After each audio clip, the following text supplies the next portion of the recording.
просто в своїх іграх допускалось мало помилок, тому нам вдалося пройти Winner Stage. So when the pressure is high, what helps NAVI stay calm and make the right decisions? Чесно кажучи, навіть по свій час не відчувається ніякого тиску. Напевно, тому що у кожного є своя роль, кожен розуміє, що йому треба робити, і від цього залежить вся наша гра. Who is the most competitive person on NAVI, even outside of games? Та немає такого, що хтось більше, хтось менше. Я вважаю, що у нас у всіх в команді одна ціль і всі хочуть перемагати однаково. Who is the loudest during the practice and who is the quietest teammate? Насправді в нас немає найголоснішого, але є найтихіший – це Бустік. Finally, what's the biggest goal for NAVI heading into the next stage of the tournament, like the winner stage or the finals? Ціль, як і у всіх інших команд, виграти цей турнір. All right, congratulations on advancing to the winner stage. Hope you guys have good performance today. Bye. Thank you. Bye. Bye. Arctis Nova 7 Gen 2. The app called the biggest cheat code in the industry is here for PC and console. It's got real-time audio control to do crazy things. Okay. Okay. So use it and abuse it, you crazy person. It's the new gold standard.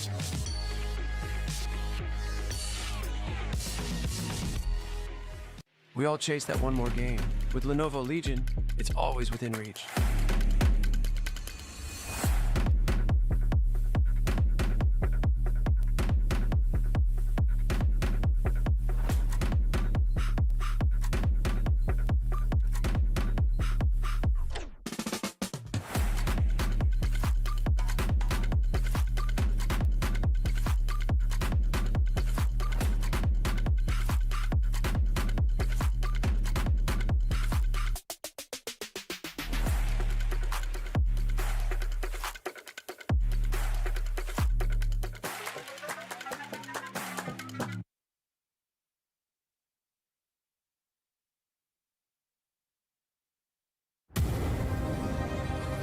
AMD touches the lives of billions,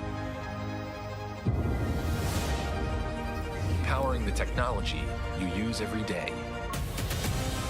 From data centers to your personal device, automotive to automation, curiosity to creativity, business to breathtaking. AI to awe. And we're just getting started.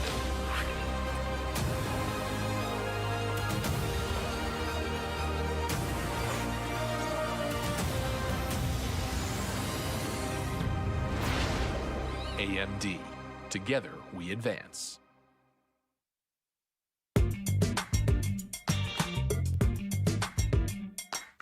Hello everyone, welcome to the interview, and today we are having NAVI and Locarex from Virtus Pro joining us. Let's say hello to the audience. Hello. Hello, yeah. Hello. Because you're doing so well in the first half of the season. So let's start with something that everyone is wondering. Because right now, so many people expecting you guys to win all the championships. So will that change the way you approach this tournament? Nah. No, I don't think so. I mean, I think it's really good for us that everyone thinks we are the best, so that means that all other teams are kind of scared of us. Yeah, I agree. But I don't think we're gonna change anything in our approach. We're just gonna keep playing how we did already. If it works, it works. Yeah. You know, why would you change something that works?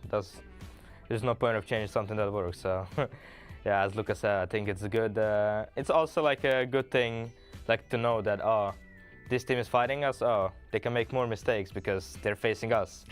You know, so it's a good thing, I would say so. Is there any secret behind that consistency?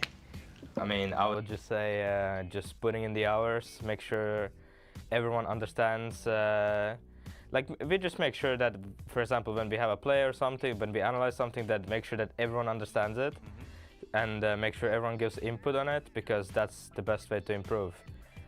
Yeah. Yeah, I think it's just making sure everyone is on the same page. Like if everyone understands the play, or if everyone understands what they need to do in the exact moment, it's always gonna like work. Who usually brings everyone back to the track? Luca for sure. I'm the one that brings chaotic probably.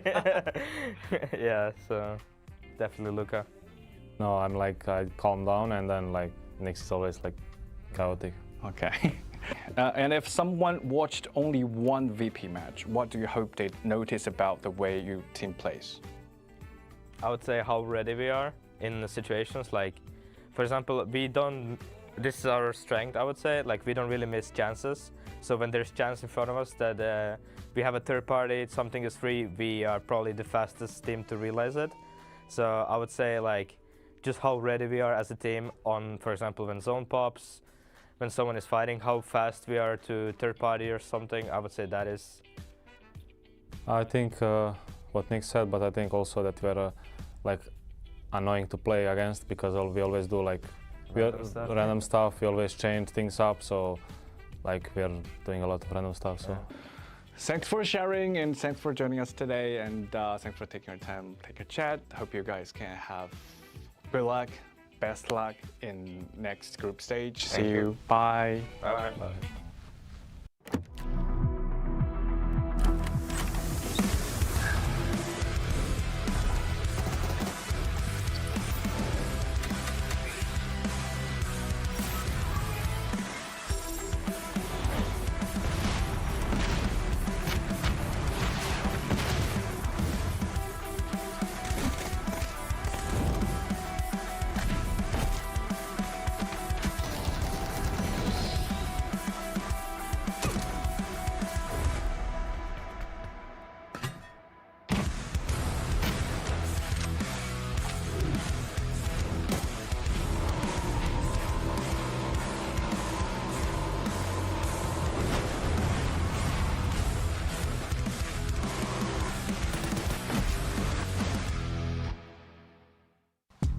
All right, welcome everyone. We're joined by Team Nemesis, and we have Diffix and Sosit here. Let's like greeting everyone.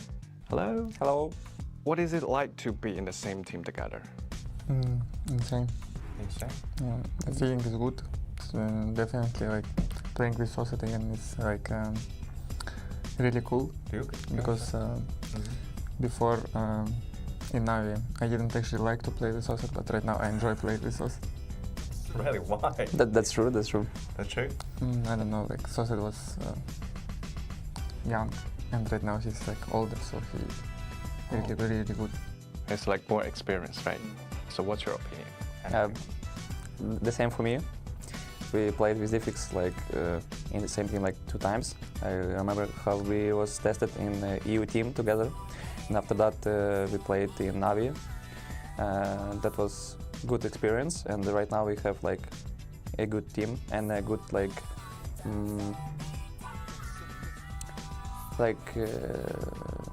have a better experience to play together right now. So. Who adapted to the new team fastest? I think me, because I didn't have any problem like adapting anywhere. In any team it was pretty easy like to adapt, so I guess me. Okay. Because also like I was playing, I was the last one who joined Team Nemesis, because like the guys already was playing together, and I joined like last. Okay, inside the team, who's usually the loudest during matches? Sosit. Me. Right. Yeah, because like speaking a lot and very loud. If entire team had to survive a real-life battle royale, who would actually make it to the end? Let's start with Sosit, right? Not me. Not you? Why? That's, I don't know, like too hard. So who do you think actually make it? Probably Diffix. I think I will try to survive. No. What's the reason? And I like living, you know. I don't want to die. When people watch Team Nemesis this season, what do you hope to remember about this team? I think like I actually don't want everyone to like remember us. I mean, I don't wish this like firstly, like this is not important for me. I feel like it's more important for me that like I remember like this team like and this year like a good year. You know? Okay, and thanks for joining us for today's interview. Bye. Bye. For the first time ever, you get next-gen power in gaming earbuds, giving you flawless wireless. That's plug and play. Now you've got 100+ audio presets at your fingertips. So you can hear bad guys better, hear whatever you want better. That's a giant leap for earbuds and a new way to play for glory. Hello everyone, we are joined by players from Team Vitality, Queasy and Levante. Thanks for joining us. Let's start with how things have been going recently, because you seem like a little bit tired. How has the team preparation been leading up to this tournament? Basically because we just played 2 tournaments in a row. I feel like whenever you play tournaments and you go for another tournament, you have a good preparation and good momentum because it's not scrims, it's like the actual games, the officials. So you just you just play one, you just think about the mistakes you had, and then you fly to the next one ready to play. So it's basically, after playing EWC and Astana and having good results there, I think we're in a good shape. Like during intense games, who usually keeps everyone focused? Наш капитан Gidrox. Our captain Gidrox. Gidrox? Yeah. Welcome back to Shanghai, China for the kickoff of the PGS 7 winners bracket. We're here with the top 16 teams, 64 players who mean business and are ready to play more PUBG. Supers who have just been farming 10 kills. And they're looking for a win and taking shots over towards Virtus Pro. But it's VP versus Twisted Minds that opened the door for that middle fight and should secure an easy win as long as Soup doesn't make some crazy throw level mistake. I mean, it'd be very hard to do, and Supers will clutch it out. Big win to start the day for them and get that snowball rolling in the right direction. Kicks it over their head, so now Twisted knows exactly where to throw their nade. Yeah, that nade could be very good right on top of the coop, but it's 2 for the price of 1, and the coop is sent to space. And now here comes the push. Supers realize that they need to get all around this. Actually, it looks like they're going to grab the car, try to use it for a bit more cover. Are they going to try to go down the hillside and fight that there, leaving one behind? This is going to allow them to make a pinch point, and Supers are making a play to take control over the circle. And now we're going to have Supers with 1 up. They've got a Dorito, a car, and a road, and it doesn't feel too good. GK, you want to try to set up a new pinch on the DL. He's got to make sure that he makes landfall. Any damage that the DL can get here could be big. Oh, no. He can't quite hit the shots, and Akan in a great position, and that is pinched. DL's got nothing left to work with. The window, the door might have just been shut, and it has. GK take the second map, making sure Supers don't go back to back. But that is one of the best final circle fights I have seen in a long, long time. He's got to watch out for Little Ghost just behind the tree. He's got a nade queued up. He's going to send that over, cooking it up right now. Bounces past the car. Ooh. He gets a nice knock right off the trunk. He is down to 1. He has to stop the Soup. He's got the advantage. Nade is cooked. Og out the right side. Goes for the spray and finishes the job. Supers, the leaders in the lobby, are out. And now it's down to 2 here for Petrichor Road, and they are basically 1v2ing by themselves. Ooh. Ming Ming's gonna go down. Another one will follow, and GK will go back-to-back Korean domination here through the first 3 games. They already got 1 player down. Must now getting shot from behind, and Wait, we know though that that 3 Second can one? stay Yeah. shells. Yeah, Perfectix gets it this time. But instead, Twisted is waiting, setting the pace, slowing everything down to see if maybe anybody steps out, tries to go for some aggressive counterplay back. But finally, Luz steps in on the angle, spots it, and just unloads with the LMG. Just 1 up, and it is going to go into Twisted Mind's favor. Finding it, and a smiling Batulins is always terrifying. The final game, a return to the grassy pastures. Holding that staircase, all he's got left in the bag though is flashbangs. He'll try to send it. Tries to push across, he gets 1, retreats back, goes into the car, comes around on the other side, gives him the okie doke. Both of them have to reload, and they're gonna cut back to it. He gets him cold 119, puts puts him in a blender. Park Pro with the blaze down, hits him with the Dragunov. Easy finish, no cover, and he will be dusted. It's looking like Geekay has got this one absolutely wrapped up, and indeed they do. The final win of the day going over to Geekay as they cement their first place finish. Make sure you're back tomorrow for all of the action. I guarantee it's going to be a barn burner. Thank you so much for spending your day with us, and until we see you next time, play more PUBG. We got next, we ready to flex, we're ready to rock, headed to the top. We got next, can't settle for less. I'ma need your best, so give it all you got. We got next.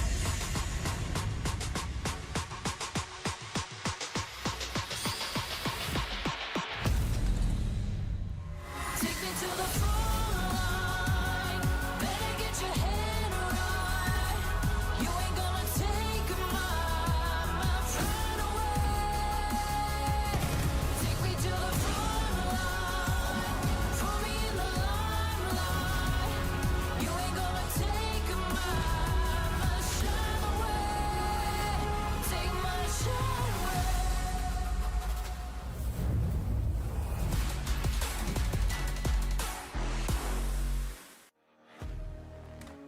Good morning, good evening, good afternoon, wherever you're watching around the world. Welcome back, my friends, once again to beautiful Shanghai, China for the finale of PGS 7. We had group stages, then we had survival, we had winner, we had the first day of the final, and now we have the 16 teams who fought out 5 and have 5 more to go to say that they deserve a spot in the winners division next season, as well as a bid to go to PGC. This is going to be exciting because it was a crazy day yesterday. My top gentleman, Matcham Gibson and Porosaurus. Let's get right into it. Matcham, we saw some favorites at the bottom and some surprises at the top, but it was a good day altogether. I mean, you got to give it Supers as well as Geekay. They just had a stellar run yesterday. Geekay walking away with a ton of wins. Supers with a win and a ton of second places. So they come out into a dominant position, but we also saw a resurgence from Twisted Minds. And of course, before we go too deep on this one, though, I also do want to give a shout out to these two guys across from us because they also pulled double duty today. They cast PGS, then cast the Cups, and now back over here. Hopefully you guys have got some sleep. Did you guys get some sleep? Yeah, I good sleep well, yes. Yeah. Nice. Nice. あまり寝てないもしかして。 It's very high. I was muted that whole time. What are you gonna do? Oh no! Oh no! Yeah, As if to prove it, Poro goes quiet. He is operating on vibes. It's all good. So Poro, since you decided to take that time to really think, let me ask you about something that has been incredible. That's Geekay getting 3 wins. I mean, that does feel, I mean, really pretty dominant, epic, to be honest. Yeah, right. Like that. That's for those who maybe don't watch tons of PUBG. How impressive is 3 wins on one day in a final? It's always impressive. It's I don't think you need to be a veteran of PUBG viewership to figure out that winning 3 and 5 is actually pretty insane. But obviously a huge day for Geekay. Great start, but the only problem is that they weren't really able to create a whole lot of separation from the rest of the pack. And then if you go back historically, looking at PGS's 1, 2, 4, and 5.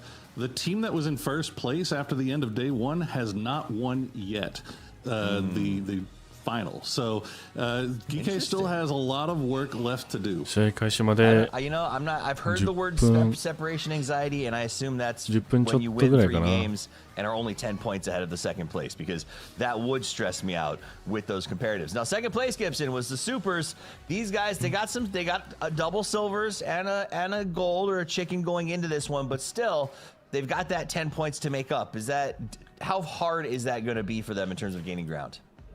I think that they'll be okay with it, right? The big thing for me is, yes, Geekay won 3 maps, but they didn't dominate in those 3 games. Like, they weren't dropping 12, 13 kills, and it means that it's only a 10-point gap. And Supers, we know they got hands, so they could come out swinging today. One good game there, back out on the top. But how many times, and I think it was alluded to already, have we seen a team that isn't in the top 2 or 3 come in on the Sunday and just ball out for 5 maps? Let's talk about the teams that are behind them. 3rd, 4th, 5th place matchup. You got Twisted Minds, who's won more PGSs than anybody, as well as EWC. Full Sense, the defending world champions. Virtus Pro, the defending EWC champions. That's a pretty nasty chase pack. Oh, especially when you look at the Twisted Minds is not had the best of years so far, kind of since the PGS, actually kind of including the PGC into last year.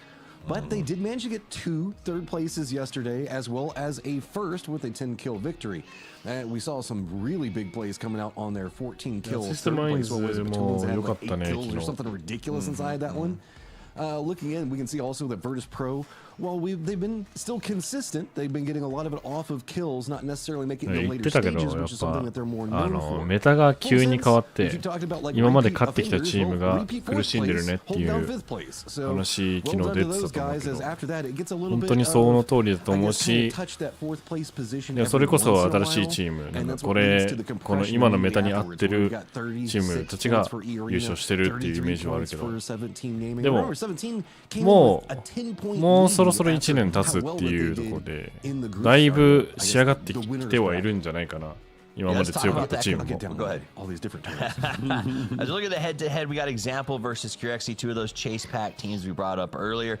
Example, crazy amounts of damage and a significantly lower kill conversion rate, but I do think that speaks to the way that Twisted Minds has been playing. I want to talk about that chase, or not the chase pack, the gap pack. Let's call that, Poro. Those guys who were, sitting, I would say, at the 8th place below. We're talking 26 points. There's still a reason to gain, but is there a world where those 8th through 16th teams can really make the push to catch up to the top 3 or 4? It's going to be tough. I mean, a lot of it's going to depend just on what happens in the first game, right? Like you only have 5 games, and clearly the pack has put some distance between yourselves and yourself. So you basically just got to go out there and game 1, try to go hunting for points as quickly and as fast as you can, and kind of hope that GK Supers, TWIS, and VP Full Sense, hope those teams that are kind of in the lead fall back down a little bit. Now, it's really hard to operate a tournament, though, on hopes and wishes. So, really all you can do is take control of what you have control of the power over, and that is your own performance, which I think like we were seeing teams really do yesterday. Yesterday felt extremely violent from very early on. Yeah, I mean, we're talking hot drops matchup and early fights to transition to mid-game fights like that. It was what, Falcons was a caught over at Milta. We saw a couple of fights up on the north side. The Liquid Vitality over at it was like a non-stop slugfest yesterday. Well, we also did see a lot of the squads that could handle those prolonged engagements really start to find big successes, because that's where we saw those big kill counts coming out from. While we talked about GK not necessarily having the highest of kill counts, it's just by comparison to everybody else, because, I mean, when we look at Supers, they had a 12 kill and a 10 kill first and second. Again, we talked about Twisted Minds, 14 kills, 3rd place, 10 kills, 1st place. This is just that mid-game kind of transitioning into a very long skirmish period for these teams, as I kind of have flashbacks to, what was it, Rondo, whenever we saw Twisted making that very long push all the way into the end game, and it was just kill upon kill that they were having to pick up. Or we can even look back into the building in game 5 that you guys were casting, where it was just like everybody flooding into that one compound, and we're starting to see like the guys that can clutch and really keep their team in it. That's the nature of the beast, man. It comes down to, a lot of times there was a lot of one person still up with 3 players down, and that one guy had to finish the fight and then just immediately start rezzing everybody to move into the next firefight. Now, talking about moving to the next thing, let's talk about how it's not just the prize pool that matters here, right, Gibson? There's also PGC points on the line, and a pretty decent share of them. Just to give you guys a perspective, I'm going to ask Gibson about the impact of that in a moment. First place is 60, then it goes 48, 40, 34, 30, 26, all the way down to 2 for our last place teams. That's relevant because when you actually go to the current standings halfway through the year, our top team is separated by less than 10 points, and our teams who are below the cutoff for PGC opportunities are only about 8 points back on their nearest competitors. So that is not a huge switch up, right? So talk to me about when our players are looking at this, Gibson, PGC points placement, even moving a little bit between 6th and 4th, can have a pretty big impact, right? Yeah, PGC is the pinnacle of our esport. That's where all these teams want to be. And then there's a lot of teams that are at this event that have the opportunity to get PGC points that all those teams that didn't qualify through the regionals aren't going to get. Like, I'm looking at teams like NMSS and GodL, they're all on the bubble of PGC in their individual regions. And this is a great chance for them to get those extra few points over the next 3 weeks to qualify. Remember, double what we had in the last PGSs before this is what's up for grabs. But the big scare for me is when you look at the likes of like Thailand, Sharper, a team that's on the bubble. Guess what? All the other teams that are above them are at this PGC or PGS, and all those other teams are doing better. So some teams are actually losing ground on that PGC race despite even being here. Well, that's, I think, where we're seeing a lot of teams make big pushes to get up towards the top and set that path to PGC, especially once EWC is over. I think it's almost like a clarity opens. The covers are released from some of our players. As you pass that mid-year, a lot of it looks like it's gearing up towards that trip to Paris. And then all of a sudden, Matchroom, it's over, and you kind of just turn. You can see the players turn, and their eyes are focused on PGC. And it really, I think, changes your mentality, because now you're at that back end game. You got to get every single final to matter, because that's the big deal. Going to PGC, being a world champion, you don't want to end up like Batu and the boys who are frustrated that they over and over and over again haven't had a chance to lift that trophy. I mean, you can look at it, that's kind of what we look at with Falcons, right? Is they made a lot of their changes moving into that mid-year as far as like IGL and kind of switching spots, just because they wanted to be prepared for what's happening in the last half of the year. This is whenever you can get those big PGC points, specifically in these tail-end systems, because it's worth so much more in these later stages. So you're 100% right. A lot of these teams are turned eyes onto what's going to be going on at the end of the year. But also inside this lobby, nobody wants to be down at the bottom of it, because remember that after we do this, when we come back next week, it's going to be this exact same lobby, and being down at the bottom of the leaderboard just kind of makes you look too tasty as far as drops and rotates, and everybody's going to have a couple of days to plan ways to mess with you if you don't end up with a decent enough spot on this leaderboard to consider to where everybody kind of considers you a threat. See, I spent all my life in the gym trying to look tasty, and I could have just lost PUBG games. What a waste of my time. Let's talk. Thank you, Poro. You too. Oh, it's weird. All right, hood to hood. Let's talk about GK and the Supers. Little side-by-side action of our 1 and 2 teams, Gibbs. Yeah, GK, obviously, they got the 3 wins yesterday and 28 kills, but Supers came out punching. Like, look at the difference in damage numbers. Both of these teams making the top 4 in 3 of the 5 games we played. The difference is the winner chicken dinner percentage. Every time GK found themselves in the top 4, they converted that into a map victory, and that all came down to just incredibly clever decision making. But here's the stat line I want to look at as I send it over to Poro. Like, Batu got 10 kills yesterday. 8 of them came on 1 map alone. Sure did. Yep, I mean, I don't know what else you can say. It was a really good individual performance, but we talk about that all the time, about how whenever it comes down to these grand finals, these final stages, it's your superstar players making superstar plays that is going to make the difference. And that particular game got twisted minds right back into the conversation. で合計で10だから他あと4試合中2試合4試合中2キルしか取ってない結構辛そうやねツイストともいつもポイントは取れてるけどねなんか変には見せてきてるよ from the east or from the west that's right in your rear view mirror. Right? That's the scary part when you see those blue and red lights pop on behind you, and you got to make the race to get out of there. All right, looks like we're getting close to this. Now you know about my high school years. All right, now we're getting close to the game starting. Let's talk real quick about expectations. 5 games left to play. Gibson, who do you think is able to pull this off? I do love a little mini prediction. I know you guys hate it, but I don't care. Who do you think comes out at the end on top today? I'm going to go for that VP comeback, and the only reason being is that really low placement point number. They're in 4th place, having only got 9 placements yesterday. They will not continue placing so low with the players they have. Big comeback from them boys today, and I think they're going to take it in the last map. Poro? I've got eyes on China. 17, I think. Wow. Surprisingly, shockingly bad day yesterday. They've kind of been kept right in the mix by the graces of the 10 points that they came in with off of winter stage. But yeah, I think they supremely underperformed yesterday. Petrichor Road, kind of in the mix, average day, just slightly below average day. Wouldn't be surprised to see them make a run. And then obviously MiTH where you at, guys? Like we need to see the MiTH that we got used to that went winning 2 of 3 of PGS Circuit 2. Like I just haven't seen that here yet from MiTH. Matt, who do you think comes out on top? Oh man, I want to say Virtus Pro because of the consistency that they can potentially produce today, but the other part of me in my heart kind of wants to say Twisted Minds. We've seen Twisted Minds kind of faltering, yes, but we also did see Batulans start to really step into different roles, finding ways to survive. We saw the Snake Batulans quite a bit. The other players have also kind of evolved in different fashions. If they're finally starting to figure out TPP in the way that they want to play it, outside of just rolling around with BRDMs, they're going to be scary. Well, it's time to get scary. It's time to get real. It's time to get into game number 1. We're headed to the grassy pastures to kick off the final day of play. The last 5 of the grand finals to find out who dies and who thrives as they hunt for their birth at PGC. Let's hand it over to our casting duo to start us off. It's going to be Matchum and Porosaurus. Oh, it's time to Tego, Poro. Are you ready? We're in there. We're in there. We're starting off with Tego. We're finishing with Tego.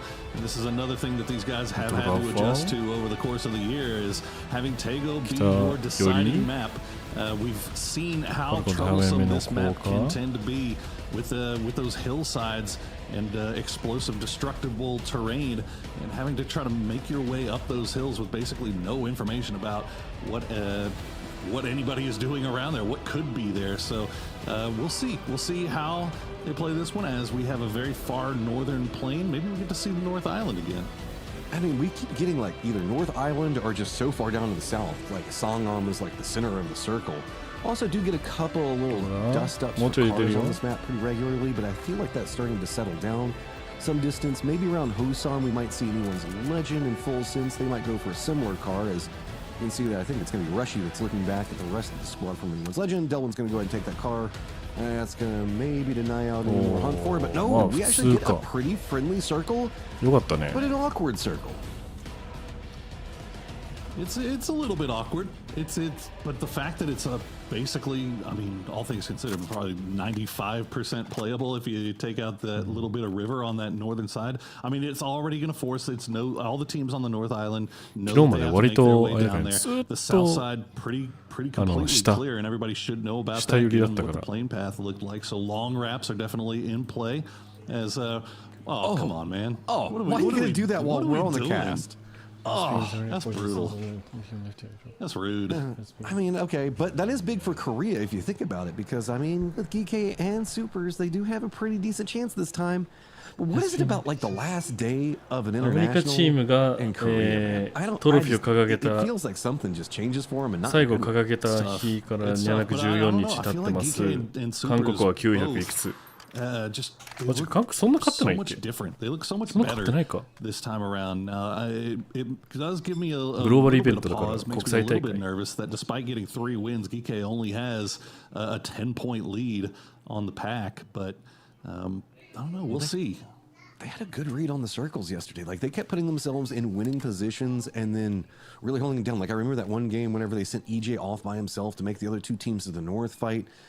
So there is a lot of potential for GK other than just quote-unquote circle luck if they can keep that area of control. And then Supers, of course, can just frag out. GK が GK は EJ を送り出してファイトしてる雰囲気を出して他のチームを介入させようとしてる報道が見られるみたいな。だから真ん中にいるだけではなくて何かしらの行動をしてるよっていう。Getting the 1 kill off, you feel like Sharper, take your point and get on out of here. This is just going to take too long, but it is inside zone, so I guess they got the time for it. Cowboy, though, is going to spot out Chewy as Petrichor Road's struggles in early game rotations continue. Yeah, that one hurts a bit. I mean, this is the center of the circle around Buksan Sa, a stretch a bit to the north, and that's where Team Liquid's bumped into him. Thunders, be careful. Getting spotted out both sides now. He is essentially pinched over here. He's got some support. Cars rolling in. Thunderwatt does get the knock on Gedrox. And now it's got control over this compound approach on the wall. I mean, hey, No harm, no foul. If Sharper wants to be aggressive and go for these points, I don't blame him. They are sitting a little bit low on the leaderboard, but Levante will get that knock on the Jedi. He's not able to follow it up with the flush just yet. As Arzapalui kind of go through with the seat swap. Not going to spot him. He will spot him there. Levante goes down, and Vitality is getting picked apart, all down to Hello My Bad with the pump shotgun in hand. That was a spicy little angle that he came in with. Earth really feeling himself right now. Comes in. He's going to go for the approach on the other side of it. Oh, Hello My Bad went for the shots at range, and that just opened it up for Earth. Wow. Sharper, that was a very clean firefight. I like it. Give me some more of that. Where's that been? Yeah, I mean, like Sharper. I mean, we know we've seen it in their own region how dominant they can be, how aggressive they can be. Like mechanically, they are pretty cracked. We just haven't gotten to see it at the international level just yet, and it feels like a lot of that was maybe just initial trepidation, just kind of figuring out the lobby. But I mean, at this point, you're going into the final day. Why not throw all caution to the wind? And right off the bat, they'll add to their score and pick up 4 more points. As we see Liquid, looks like they might be protecting that blue chip, or was I-26V6 able to pick it up? I'm not sure. We came in a little bit late. Petrichor was running a bit separated there. That's how Team Liquid managed to catch him out. And I think that maybe you're right. That's what they were looking for. Geeky has gone for an emergency pickup all the way down to Ouyang. They're going to find it entirely open. Park Pro has stretched 2 compounds to the west, whereas it is going to be a good old EJ that's gone 1 compound to the west. Anyone's Legend going to be to the north of this, but that's going to be still about, what, 300-400 meters away, and plenty of space to work with. Anyone's Legend's got much more of a focal point on a Buksun Sa and poor old Petrichor Road that's already lost 1. I like that from Geeky. I like how they're positioning themselves right now. It seems like they're going to keep playing the same style that they played yesterday, just hyper-aggressive splits. As yeah, this is unfortunate for Vitality that they lost 1 in rotation. Vitalityはもう stuff from Sharper, as you said. Something we haven't gotten a chance to see too much of from that squad. The timings on those pushes, like the car rotate from Earth and the way he caught the angle through the building, through the front door to get the knock, and then waited for the shots on his opponent at range so that way he could push with the shoddy. I mean, Sharper has always been like my underdog story, and I love me an underdog. But that was not an underdog play. That was I want to start trying to climb a leaderboard and make a name for myself on an international style of play. Absolutely.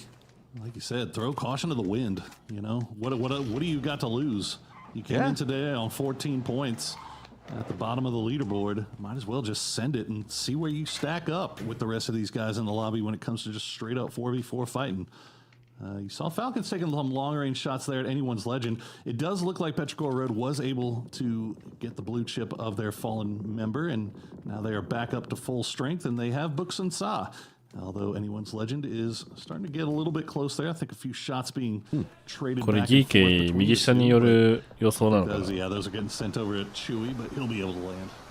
A little bit of jockeying for position going on in the circle. You can see a lot of lines going through there, but notice that Twisted Minds has been a bit more aggressive into the Team Liquid positioning.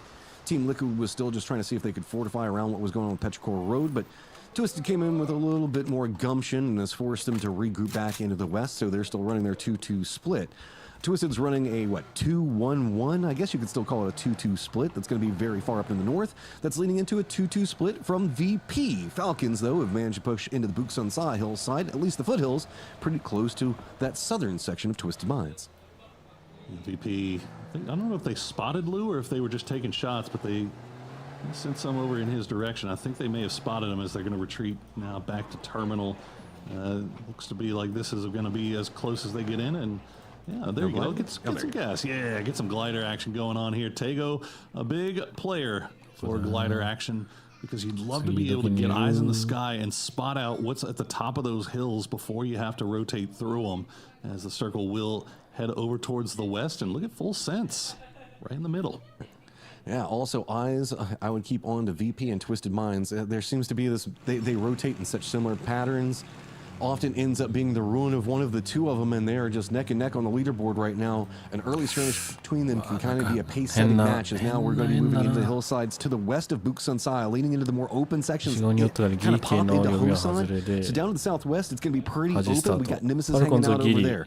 Kind of to the north and to the east of Buksansai, you're going to have plenty of spaces for hillsides, but we're finally at that stage where you can't really get too much distance from those around you, and you're going to have to start running through the thick of it all.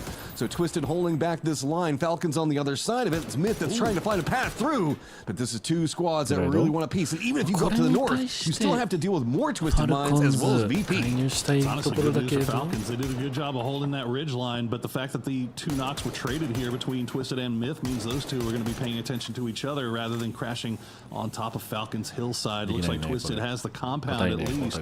Maybe MiTH can get Kiss back on his feet. As you see Perfectix looking over in their direction from that rooftop. They're inside circle. It's not a great position, but at least they're alive. Yeah, I mean, these rice paddy fields area is not necessarily going to feel the best. They're going to have Scappy that's eyeing over into the north. I think that Corexy kind of bumped into 17. That's just going to be on the other side of VP, so VP playing a bit more cautious. Also looks like they're trying to defend up the res beacon just in case anybody decides to go for it. Aiden Thailand very aware of that awkward spot that they're playing from that you were talking about, but I don't really know how you fight your way out of this. You just got to get a knock on at least somebody in front of you, and now that Twisted's firmly regrouped, that's going to be a scary proposition to try to push a Twisted Minds compound. Yeah, I think they're going to realize how dire their situation is right now as they are going to spot out Virtus Pro, who's also kind of arrived over in that situation. Falcons also have an angle in it, so we'll see what MiTH decides to do as anyone's legend.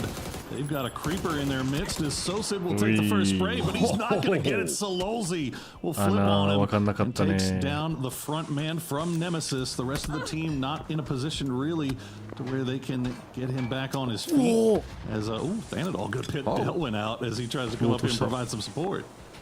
Okay, this positioning down to the south is kind of weird. We've got Nemesis that was trying to stretch the hillsides a bit more. Anyone's Legends that fully stacked, already kind of committed into their diggy hole lifestyle. Sharper's going to be roaming just down to the south of where Nemesis is at. And then we've got Supers that are running a very wide split with Guman all the way on top of Full Sense. Well, at least half of Full Sense. The other half is trying to take pot shots to the back of Anyone's Legend. That's how they got that knock that we saw just a second ago and what we're seeing on screen right here.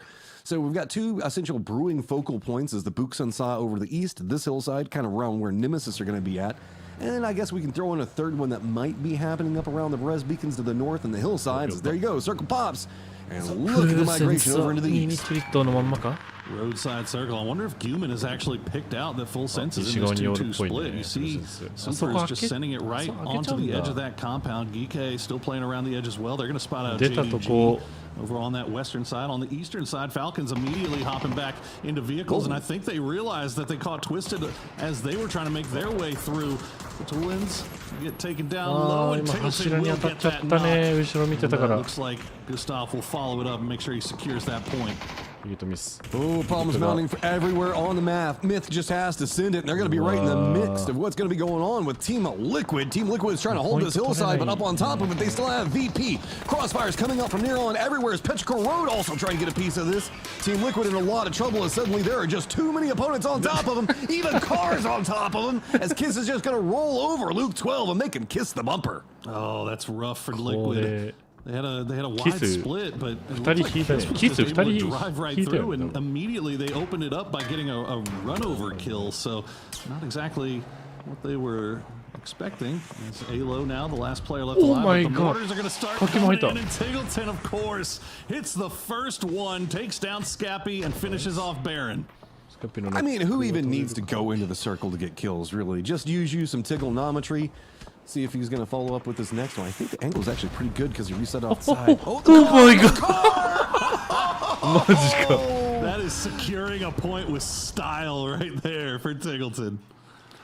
Oh, man. All right, MiTH. Welcome to the fact that you now have VP to the north of you, 17 on top. That time to regroup. Only benefit to you is the fact that you also kind of have Halo over here, so you're an unofficial three-man squad now. うますぎ今のマジかよ車飛ばして意図的ではないとは思うけど Perfectix. You can see him right there by the hillside. Lou, okay, he's gonna おしゃれな revive beacon. So I'm not sure how many blue chips he was able to collect. We'll see if TWIS can get everybody back up in. But the problem is they still got to get their way inside the zone. Falcons knows they're there. They're looking off in that direction. Petrichor Road also looking over in that direction. So Twisted better have a good idea of what their path, rotation path, is going to be once their players come back. I don't know how they're going. It looks like they're going for a northern ramp. VP is already inside of vehicles, and they're going to try to be resetting a bit further into the circle, but they've got 17 that's right next to them.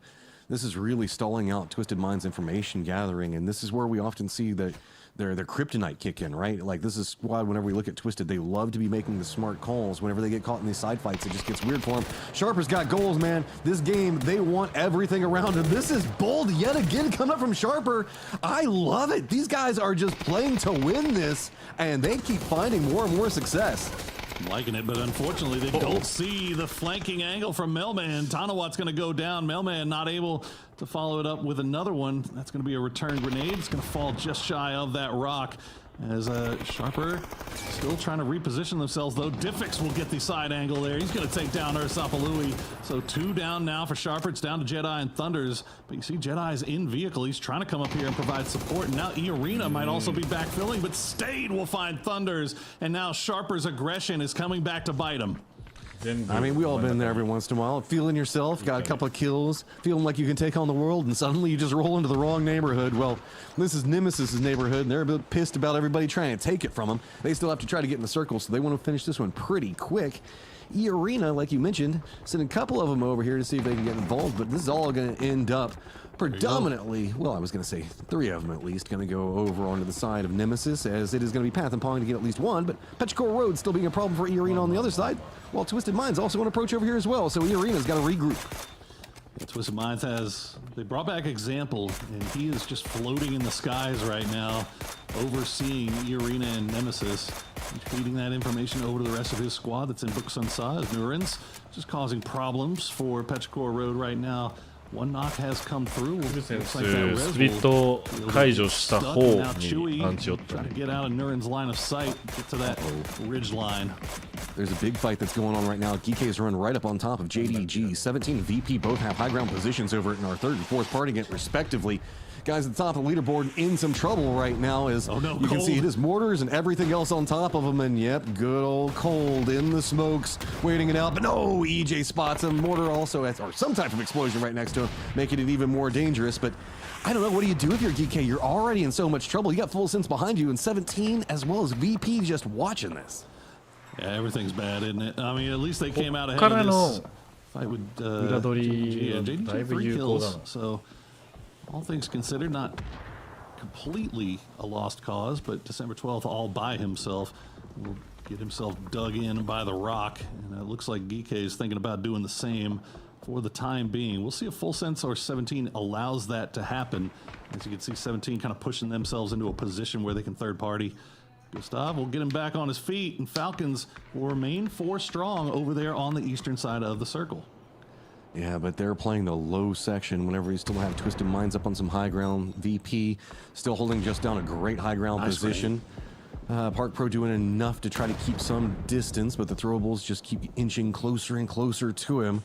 I don't think that we will see Full Sense make too concerted an effort over here, because if they do, they might find themselves kind of being hit from too many different angles. But also on the other side of that, Full Sense, with taking that knock coming out from 17, might just make them want to start going for kills no matter what, because they might feel that this next approach is going to be really bad. It feels like Full Sense maybe in salvage mode as you see 17 back on the mortar again. GK will go down in the end. It's going to be JDG that gets it, so nicely done there for JDG. Salvage, but he will go down as well, it looks like, as the mortars continue to fall. GK down to Park Pro and EJ. They see the mortars coming in the skies, but fortunately they are falling just a little wide. Man, just dodge out away from the bazillion blue zone nades and the mortars coming down, but you can see this angle that 17 has on the Geek's position is just, it's atrocious, man. They can't even get up. The circle's still about 100 meters away. Full Sense is in no rush to try to get in the circle because they're going to be walking the more open sections of it, because I mean, you got the high ground that's going to be to the north, where we've kind of got MiTH, VP, 17 all playing from, and then you got these ridges down to the south. It's going to be where E-Arena, as well as kind of Nemesis and anyone's Legend are going to be at. The West just sucks, bro. This is just going to be exactly what we're looking at over here, and that's why we don't see 17 going for any plays. Super still watching this as well. And it's everybody starting to get into nade range with each other. I mean, what do you even do? Twisted Minds do get eliminated. Everything about this circle kind of sucks. I mean, anyone's legend about the only one that feels good about anything is they have the only compound, as Geeky will go down in the end. Now 17 were forced to make this full push over into this area because they had been sticking around so long on that northern side that Virtus Pro was able to come around and backfill them. So 17, you can see, are getting shot at in the back. Tianchan, the one member, trying to hold them at bay as 17 continues to push into full sense, tries to take out Flash. He's going to try to run around, get into that vehicle. The grenade so close. I mean, 17 has just having to deal with full sense now that we've got VP in control over that hillside. Tiantian has stayed back behind, so it's really just 3 players for 17 trying to push more into that full sense positioning. They have managed to get the knock on the Flash, but the other players for full sense are playing in a different point. Hey, don't worry, Guman will go ahead and help you out a little bit. 17 is now it is going to be Supers trying to fight their way into the circle. We've got DK already out, Twisted already out, and Supers having to assault a pretty bad section of the circle. While VP is up on top of high ground watching it all. I don't like the way that the recipe for this is starting to work out. It feels like we might be getting a start to something for VP in a big way. I like this for Supers too, honestly. They've got that BRDM playing from that western side, are able to force 17 back off to the north. So 17 may end up pushing right into Virtus Pro, and that looks to be exactly what's going to happen. 17 still 4 alive, but they're right up against the wall, and you can see Supers still taking shots at range at them as well. So they're not able to just freely stand over here and take this fight with VP freely. Interestingly enough, a squad that's in a very strong, well, I would say strong, a very survivable position is going to be Falcons. New circle is popped. They're not going to be too far away from it, so that good position that they're playing for is kind of gone now. But I said that they were kind of the only team over in the east and had a ridge line that they could hide for some safety. Well, that's mostly gone now. So if they go too much further forward, they can probably be punished by anyone's legend. Oh, on top of it all, VP has to choose. Do they go myth side? Do they go 17 side? The myth side might be a little bit better, and there's those tasty crates over there that are kind of calling to them. Think that they might go east. You saw Opons on that mortar. He's going to take out Mailman from Nemesis. Anyone's legend actually starting to get a little bit aggressive, but they are going to have to be forced back in their compound as Delwyn's going to get knocked by Rex. Looks like they should be able to reset, though. Team Liquid does go down in the end as Alo gets taken out by a Panzerfaust. Tiantian taking out a couple of people with that one. Not too bad there. Now we're down to 2 players from Myth, but that is dangerous, dangerous stuff. They still got plenty of utility to throw, but it's not falling where it needs to. Oh, the third party is also starting to come up back behind Myth. So Nixie's going to go down. That might slow down the pacing on this, but Maiden Thailand's got to be careful. Jacob also spots out Corexi, so that's 2 down, 2 still up for Myth. But again, the approach from back behind them, it's going to be Falcons trying to see how fast they can get up here. And VP has the high ground and the timing to work with, so they should be able to go for these reses. But looks like Kiss realizes they want to go for the odd position out, try to deny any force off the side. Panzerfaust comes out, pops Nixie in the face right as soon as he gets his meds back up. Oh, the car also explodes. VP in a ton of trouble, and Myth getting distance away from Falcons to boot. And this is just classic Myth, isn't it? Right when you think that they are done and dusted, down to 2, beaten and bruised, they still manage to find a way to cause problems, and they'll take out BB to finish it off. 6 kills now for Myth as they breeze through Virtus Pro. That is a hard position to win from, especially as a duo. As a TPP. And they managed to do it, so now they end up with one of the best positions in this circle. Might not be in the next one, but for right now, they feel fine. E-Arena having to send it into the center, and oh, the no man's land problem's going to continue to mount. So it looks like they're just going to send it closer to the ridgeline in the center, a bit more leaning into the west. It'll give them some distance away from anyone's legend as well as Supers, but Falcons and Myth, when they detangle from each other, could have some decent vision on it. I see him as being sent away across the street. Scout out what's going on. E-Arena's got a BRDM, so does Supers. As Jacob's going to spot out Tiggleton. Falcon's getting a little bit close here. You can see the grenade starting to come out. Kiss, though, on the low side. Trimsy will find Jacob with that first one. That grenade's going to find Kickstart, though, as somehow Myth still has offensive utility left in the bag after dealing with Virtus Pro, and they're going to finish off both of these kills. Oh, no. Falcons, that is super unfortunate. Can you get him? Can you get him? Can you get him? Can't get him. The blue, actual blue zone's there. Yeah. Oh, things were looking so good for Falcons, too. Respect to Myth, man. That is making the best of a bad situation if I've ever seen it. Circle pops away from Falcons to continue their woes.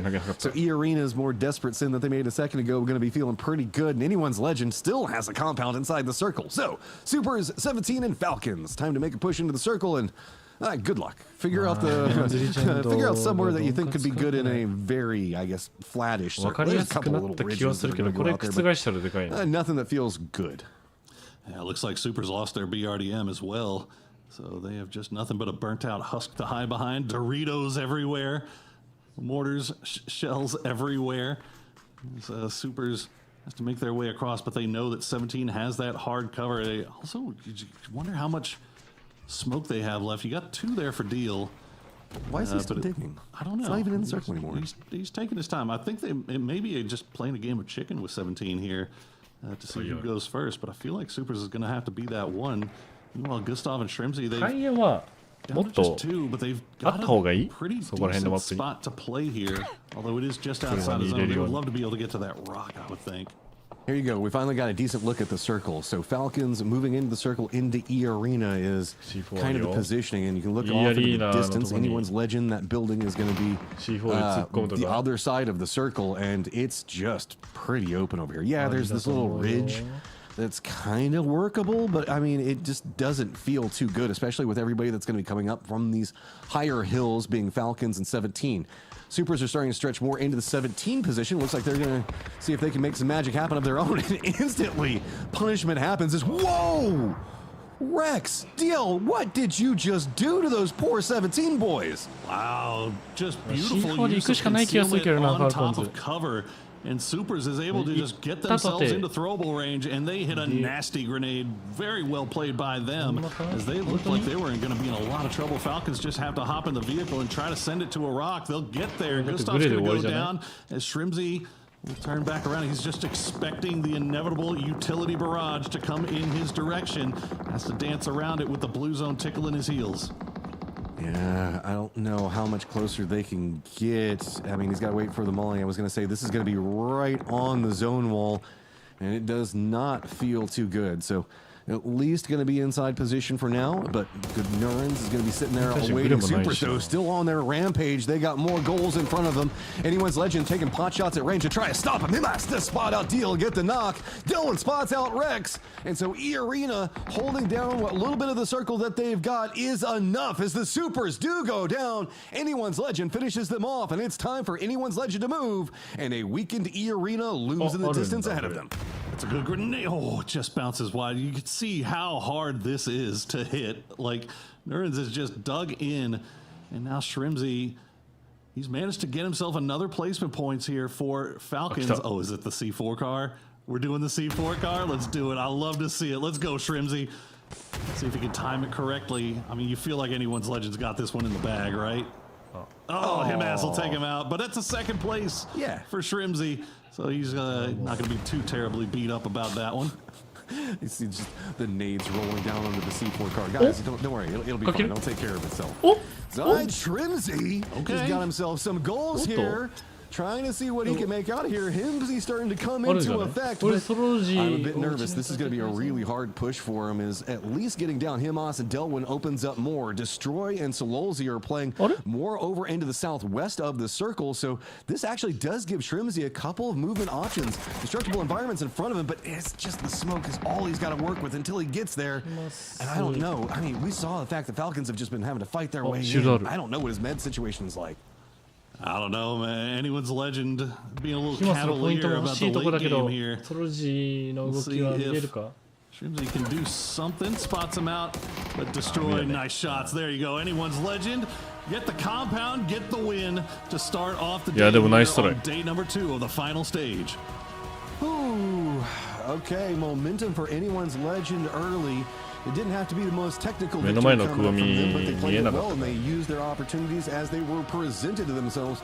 So いや、グスタフの C4 で真ん中開けるべきだったじゃないか。 Hey, I just like the hustle from Shrimsy at the end. There's no blue death for me. It's gonna get a knock, try to make 2 points out of it, dig a hole, throw a C4, have some smokes. You know, that's the hustle you like to see, Gibson. It really is. Look, he tried to make the play, tried to win. That was the main thing. Like, the Falcons are not a team that deny all that often. He pulled off a great double spray, but the circle just worked 真ん against 中の them. 集 So 落 Falcons に突っ couldn't 込 get む the っていう win. 行動を But 本当になか Tough っ is the law of た。何年前か liquid の continues once more. If you're 4年前 going to get a circle shift, と you're か going そ to こ get ら it when there's 辺 about の 32 other ネ players タだ who よ want ね to play that 有利 same の spot ポ you ジション have. がもっと有利になっていく状 Yeah, 況 no, I was at a concert た last だ week キル and ポ they イン sold ト me liquid は death, and then I came here and I see even 全 more of it. 然 It's just 回収で like きな even い when you, yeah, when you get the circle shift, it still seems to be brutal for them. Poor, I just don't know what changes from group stages to finals where everything just seems to go so badly. I mean, it's every day of PUBG is a little bit different. Finding That's a true consistency point. in this game is one of the hardest things. ね4位でも in the 十分だと、 world. 俺も思っ We た did see 実際 Supers actually kind of で making late 1個前のミスとの games. 戦いがね Running だい through ぶ a 消 bunch of 耗 people. さ I'm れ not ちゃ sure っ if た they ね were able to catch up to Geek ミスが just yet, but I imagine that えげ they つ were ないぐらい able 強かった to at least あの reduce タイミングが the size of GK's lead.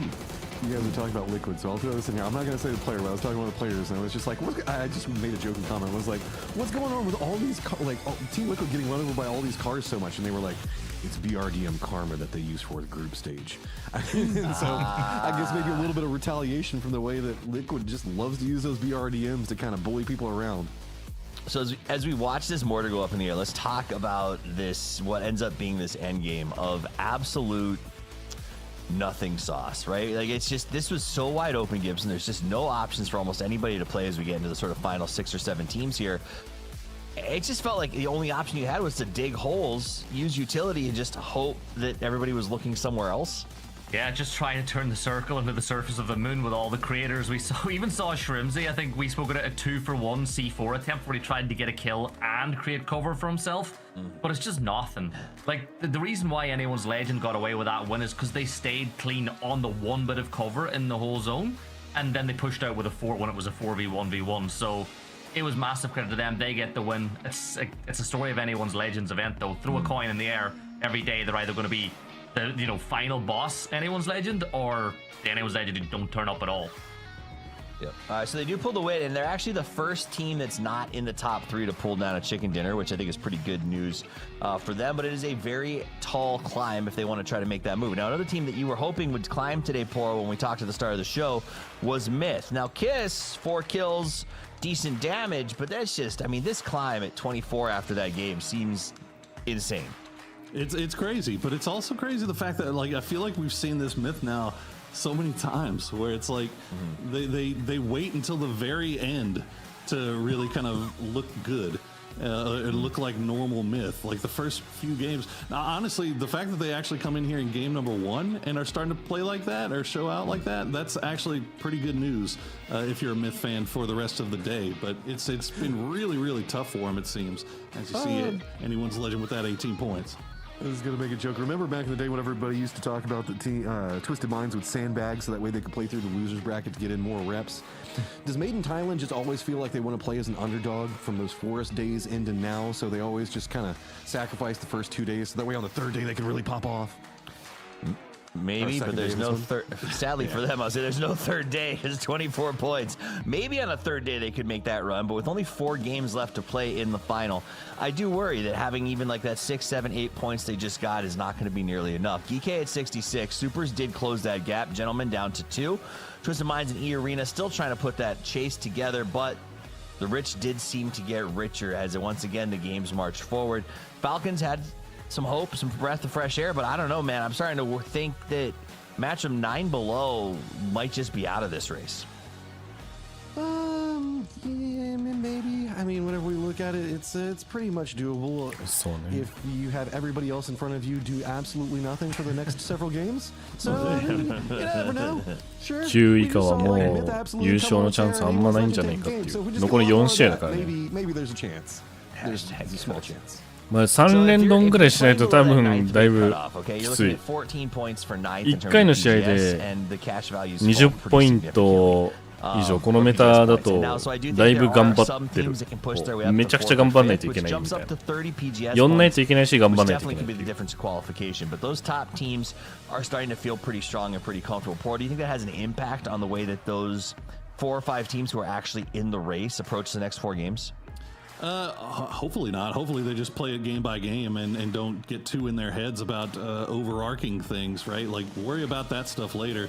But I mean, I think if you're a team that's in a Falcons-like situation where you had such a bad day one, I think you look at it saying like, all right, now we're not playing for the win, we're playing for PGC points. So let's try to get as many as we can, get up in placement, and so far, good game one puts them right back up there.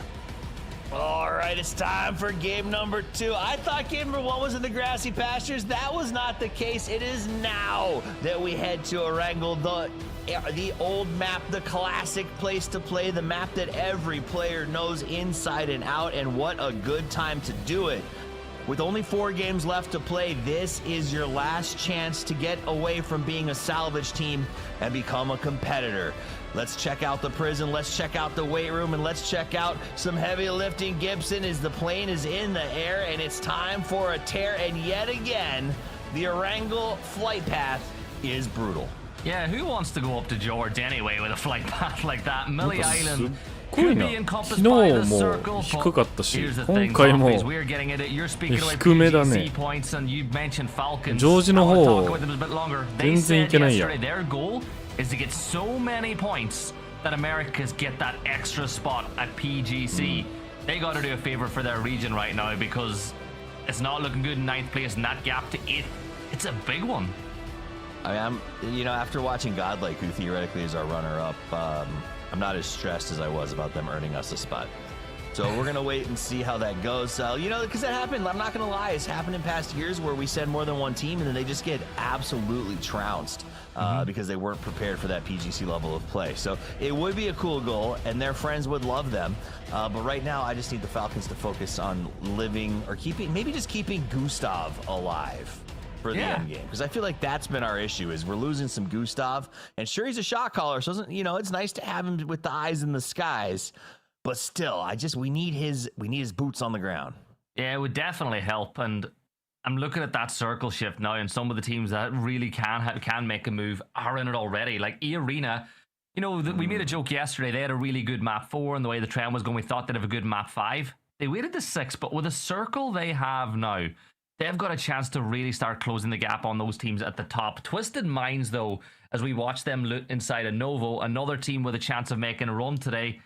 I always worry about teams in Millie Island when you get that circle shift over to this Iberian Peninsula. I like to call it that because it does look like Spain and Portugal ever so little, but it's tough to get there without any pickup because teams love a good bridge camp.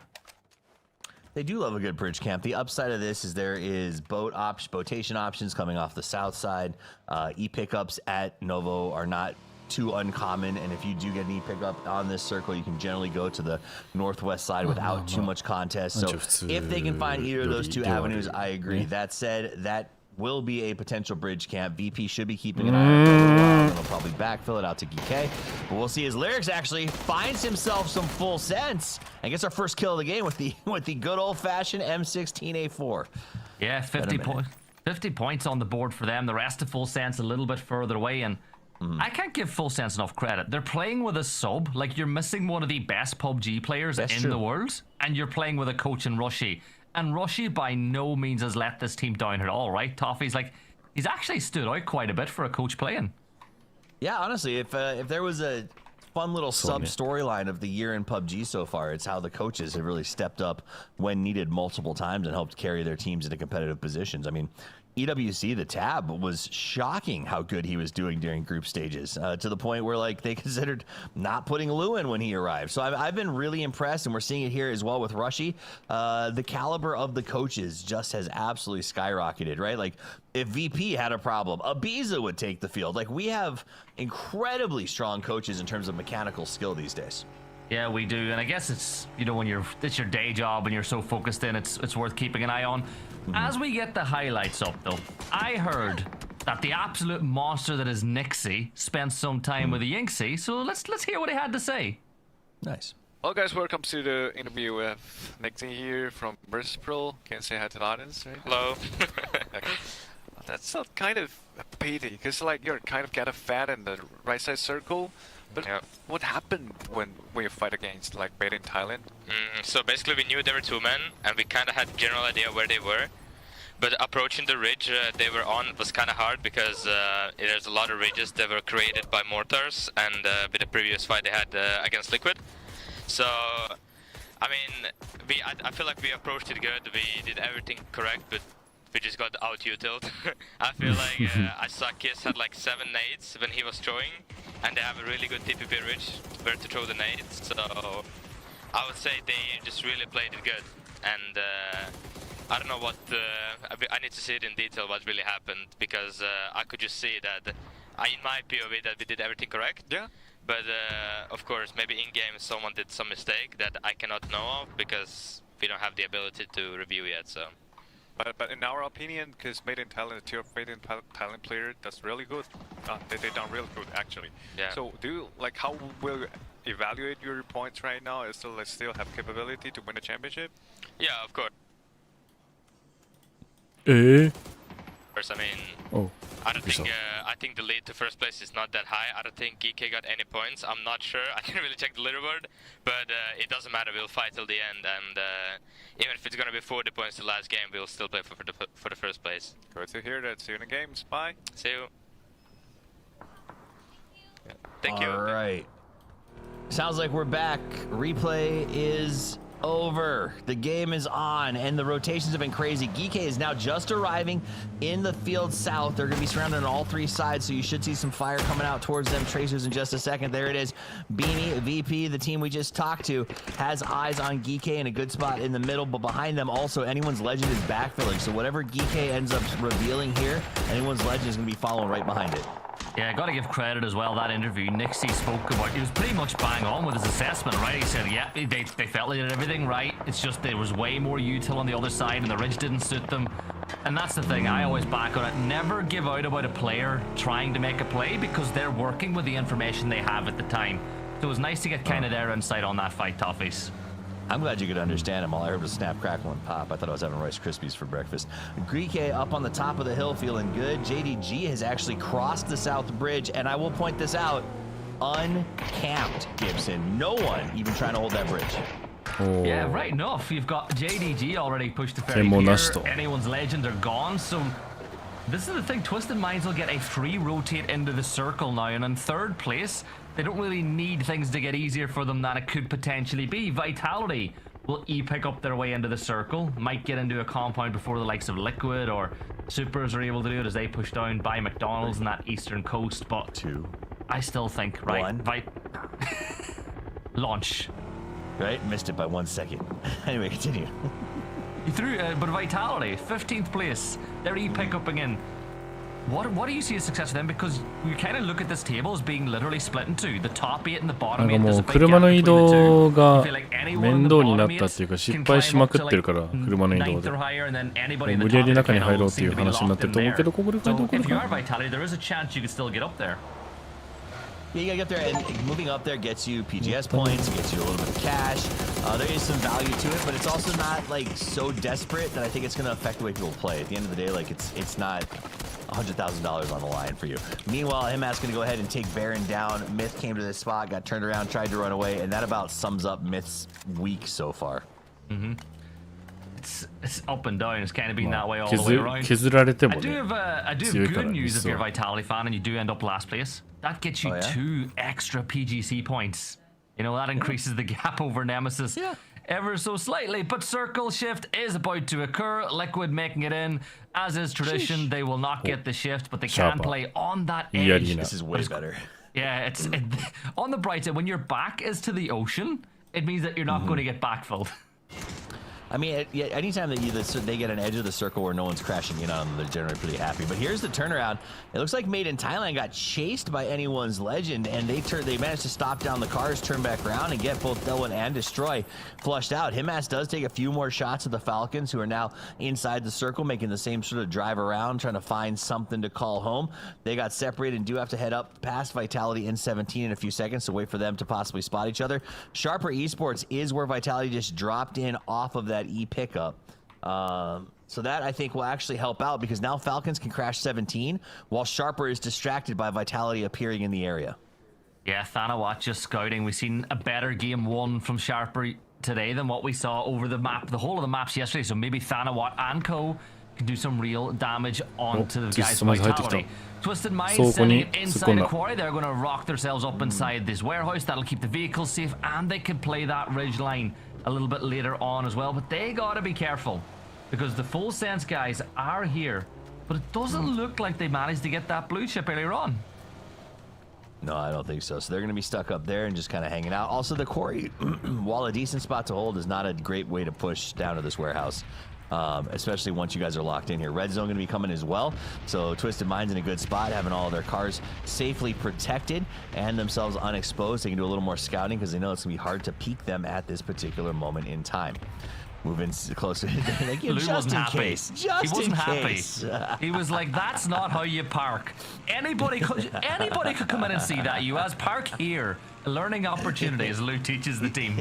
He is ready to become a dad, right? He's going to be fixing the thermostat, resetting the cars in the garage, taking care of the important stuff.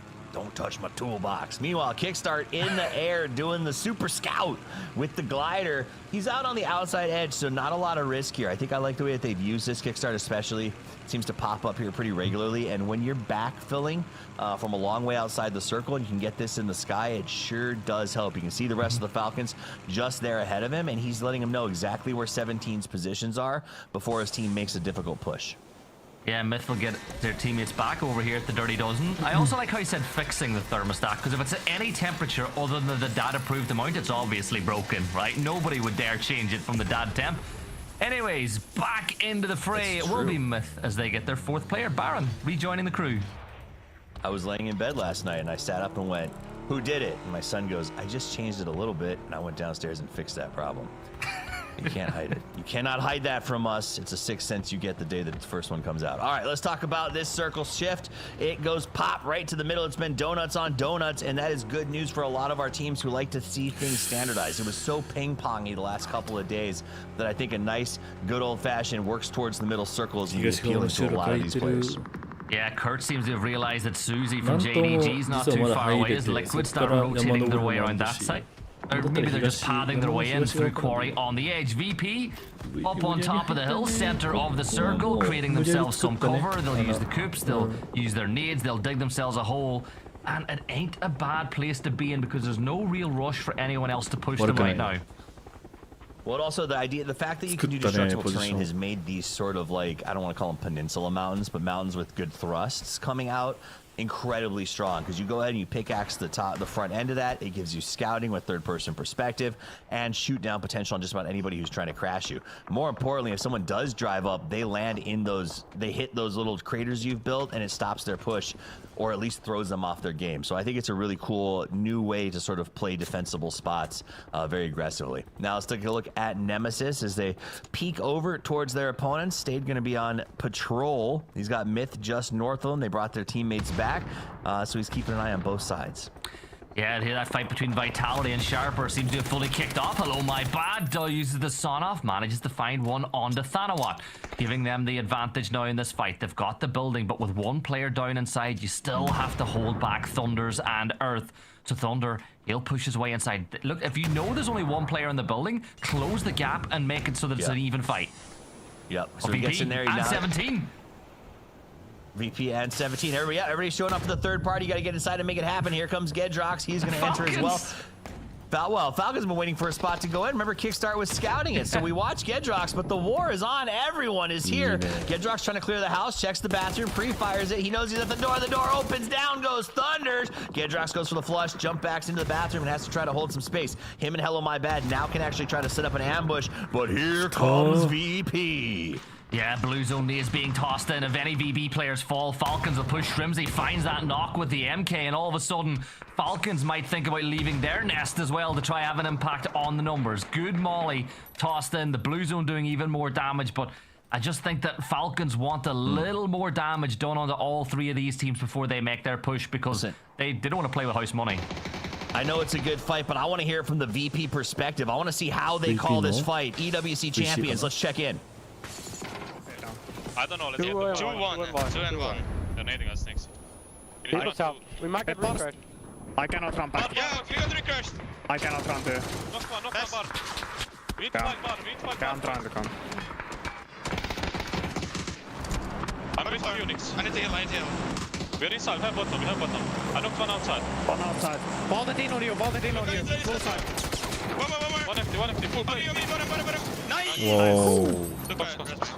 Comes not, MiTH. Wiped out Geeky. That was actually awesome. I love hearing the way they calmed, the way they stayed tight, and even when they were yelling and frantic, you still knew exactly what was going on. That was a really, really smart, fast communication. That was EWC champions right there, brother. Yeah, Falcons used that fight as well to actually get ahead of all these teams rotating into the circle. They'll make their way up to 17 Hill because 17 and Falcons fighting just feels right. Panzer not going to do any damage at all, but Lil Ghost and Xiaowu will, as they're going to do a ton of damage. It's just Gustav left alive. He'll try to get something done, manage to find that knock onto Tian, but Falcons fall. 17 and Falcons, even more iconic hilltop fighting duo, as 17 comes away with a wicked win and going to be able to get Tian back up. So almost no cost whatsoever to them as you see teams dying all over the map. That's just unfortunate. Sharper's Earth is still alive alongside VP. Remember, I picked them to make a run today. Well, Game 2, they've got 5 kills already, and they're looking to find one more. Beamy with the MG3, looking to hose down anybody nearby. Of course, the MG not going to be the only 7.62 LMG in play, is because I think next week we're getting the RPD. Fair. Let's focus on right now, though, as DiffX goes ahead and gets that knock on Petrichor. The last man standing for Sharper. It feels like he's been hunted forever as he holds down the kitchen and just says, I think I can defend. I've got 5 rounds in this shotgun. VP is hungry, and there are 4 of them. I hope your shotgun is very, very good. Yeah, and that S12K, though, we've seen even yet, like in PAS Cups last night, how effective that can be when you're defending a building like this. 2 shots should get a knock, and, well, the question then lies on, do you flush that instantly, or do you try to defend yourself? Corexy's going to pick up a shotgun of his own. The smokes will continue to get thrown in, but I think VP want to clear them now so they can focus on the circle. They got to, and I don't think they didn't know exactly where he was. They should be able to have the audio signals now as he moves to a different doorway. A lot of smoke trying to go up the stairs. He heard him go up. He's trying to get the backstab. They don't hear him. Surprise! It came from in the house. He's going for the flush. Get in the door. They're coming for you, buddy. He goes in 5. He switches to the spray. He gets the 1 point. Now he goes back around. He's got to surprise him. It's a trench gun. Can you beat it? He's close. He's low. He wants to go. And on to the lobby. It's not often you can jump out a window and land in the lobby, but it was a excellent fight from Sharper, and they managed to get one flush. How did I get here? What happened? Anyways, Halo, Liquid. What's happened, Liquid? You've got one player. It's always Halo alive trying to survive for this team in the circle. Tian, he's got JDG pushing him from one side. Let's see if they can get a bit more of success than what we saw from Falcons when they pushed this hill. I just can't get over the positive mental attitude of Earth that Zeppalui there. Like, that was good for you, Sharper. All right, back to Tian. Up over the top of the hill. He sees a Grozite. He sprays it down. But the rest of the team is coming in as well. Make that a triple as Tian and Little Ghost are putting in work. They wiped out the Falcons up here, and now they're doing it to JDG. Yeah, why not? The 17 Hills become a very difficult place to push completely. Little Ghost, he's going to confirm out his one. Tian, the same Baron with 16 rounds of 5.56 to work with. Here comes Twisted Minds, because why the hell not get another team on the hill? And they're suffering the same fate as well. Just everybody's pushing 17 and everybody's falling. I understand the stutter because everyone's here and everyone's dying. As JDG turns back around, eliminates Twisted Minds and goes, well, I guess it's time to go back to dealing with 17. But VP off in the distance. Look who's here. Surprise, boys. We've arrived. Nixie opens fire, drops him, and locks him. As Little Ghost goes down, it's just up to Tian to try to finish this out. Yeah, Tian's going to use the smoke for cover while he first aids. Little Ghost can maybe feed information over. He steps on up. Yeah, could be great. He tosses it into the ridge light, but there's nobody there. And can he get the next one, though? MG3 in the hands of some players. Tian peeks out from one side of the tree trunk. Baron's doing him a favor. Beamy's trying to clear this position. You know what? Even if 17 fall here, what a hold this has been on the hill. Dude, it's been a battle. 17 has been in the mix. 4ファイトぐらい起きたよ、ここら He's 辺。 going to get Scappy, but Jacob ultimately wipes them out elsewhere. Tianchan's got a little bit of time to heal, but that smoke is going to dissipate soon. And VP is like a pack of wolves running in circles around this rock. They finally fought him, and that'll be the end of 17, but an epic run for those guys. 7 kills and a well-held hold. Yeah, they've moved up into 6th place and 7 can キル now ね do something. まあでも With 十 3分っちゃ players 十分 alive, だ one な down. きつ The い場所の problem they 割 have に right は now is it's a 3 versus 3 fight against Nemesis over on the hill line by the Harry Potter Tower. Kiss just stunning to hold back Nemesis's push, but you know, can Myth give Nemesis the kiss of death from this position? They know Nemesis are the ones that need to move towards them. Go ahead and throw that up and over. They got some Doritos on sort of on top of the hill, bit of a roll back there, but that lets Kiss at least get up for a little more perspective, get a view up over the top of that hill as they try to figure it out. They did. The good news for them is that a lot of teams went ahead and died on 17's hill. That's actually opened up a good portion of this map. If whoever wins this fight is going to have a much easier execution towards the end of this game. Yeah, Cowboy. We saw Alo fall a little while ago, so the other Liquid member. Oh no! No! He dodged it. Did that just break? No, he's got the shield in his. Yeah, it did break the shield. I think he was putting it away. All right, dig a hole, Cowboy. Dig a hole while the smoke is still there. This is. I mean, he's recovering. He's picked up 2 kills, I think, since his teammates all died. So, good luck, Cowboy. Continue your grind. We got Nurans off here in the distance. They're trying to use some cars for cover as VP is just up above everyone. Looking at the arena, they're trying to get some more points as well. They're in 3rd place at the minute. VP, 3 of our top 4 teams are still alive as the Supers will reclaim top spot away from DK. 2 players up, 2 players down. Trying to get a res behind the tree as Opons looks to just land 1 round. That's all he needs to confirm a point. Correxy with that K9's doing some real damage as well. And well, Kiss has decided it's C4 time. Uh-oh. Uh-oh. Come on. Foot down. Foot. No, Kiss, run away. Run away. That was a peck, not a kiss. Oh, that's explosive. You know, that was DNS too. The whole lobby would have cheered if he wiped him out. That was, honestly, though, I love that it's EA and VP right now that are grinding their way back up to the top of this leaderboard and making it a 4-horse race. Made in Thailand is going to get eliminated by E Arena as they need to put points on the board. They know exactly where Cowboy is, so they'll take care of him when the time is right. And VP is going to use those soup knocks to get themselves down across the road. Yeah, 1 player up now for the Supers. They're trying to regroup and get as many bodies back and alive and in the fight as they possibly can. Corexy realized that while all that's going on, he... Cowboy is... Come on. Is he going to give E-Arena the point? No, he's not. He's not going to do that. E-Arena, they'll move up to 58 points, though, as they keep closing up. But DNS, 71, and they managed to get at least 1 player back up on their feet. They drove over for that kill. E-Arena did. Those guys are lusting for some points, and now they've got Soup back up on their feet. They're fighting on the Doritos. That'll buy some space for VP to come around and get involved, though. And DiffX for Team Nemesis still trying to say, like, I know we got to fight this, but guys, those dudes on the hills, they're really going to cause problems if we don't finish this soon. Yeah, Scappy confirming his kill out. Corexy will knock humans, so DNS down to 1 player once more. DiffX spots out the Datsy on the move. It's a headshot, but can't confirm out that 2-point kill. Corexy closing the gap on the other side. He'll see the Dorito. There's a pan there. Maybe you could throw it. That could be useful in a little bit. You never know. But I think the problem's DiffX, right? Yeah, well, that's why he came down here, is because he's tired of DiffX trying to steal their kills. So he like pushed himself forward because he wants to Nemesis blood, not DiffX. And that's good part of how you get that catch-up mentality. 11 kills for VP. We talked about at the start of the day, that's the team that could make a comeback, and this is why. Put a nade right past his pocket. It's going to do half the damage. DiffX is going to heal, but that means VP can now come straight up aggressive and try to get DiffX out of here to give them a good 3v4 against E-Arena. I also love the VP spread right now. They know DiffX is an inevitability. He will go down, but they left the trailer beaming on the other side of the circle for them to make sure that if E-Arena tries a flank, they're going to get caught by that landmine. Whoever wins this game between these 2 teams is going to be right on the heels of DNS. The Supers, they will still finish this game at top spot, but it's going to be close. VP, 3 players up, digging their holes, Toffees, and looking at the circle, VP have the advantage, but EA have the numbers.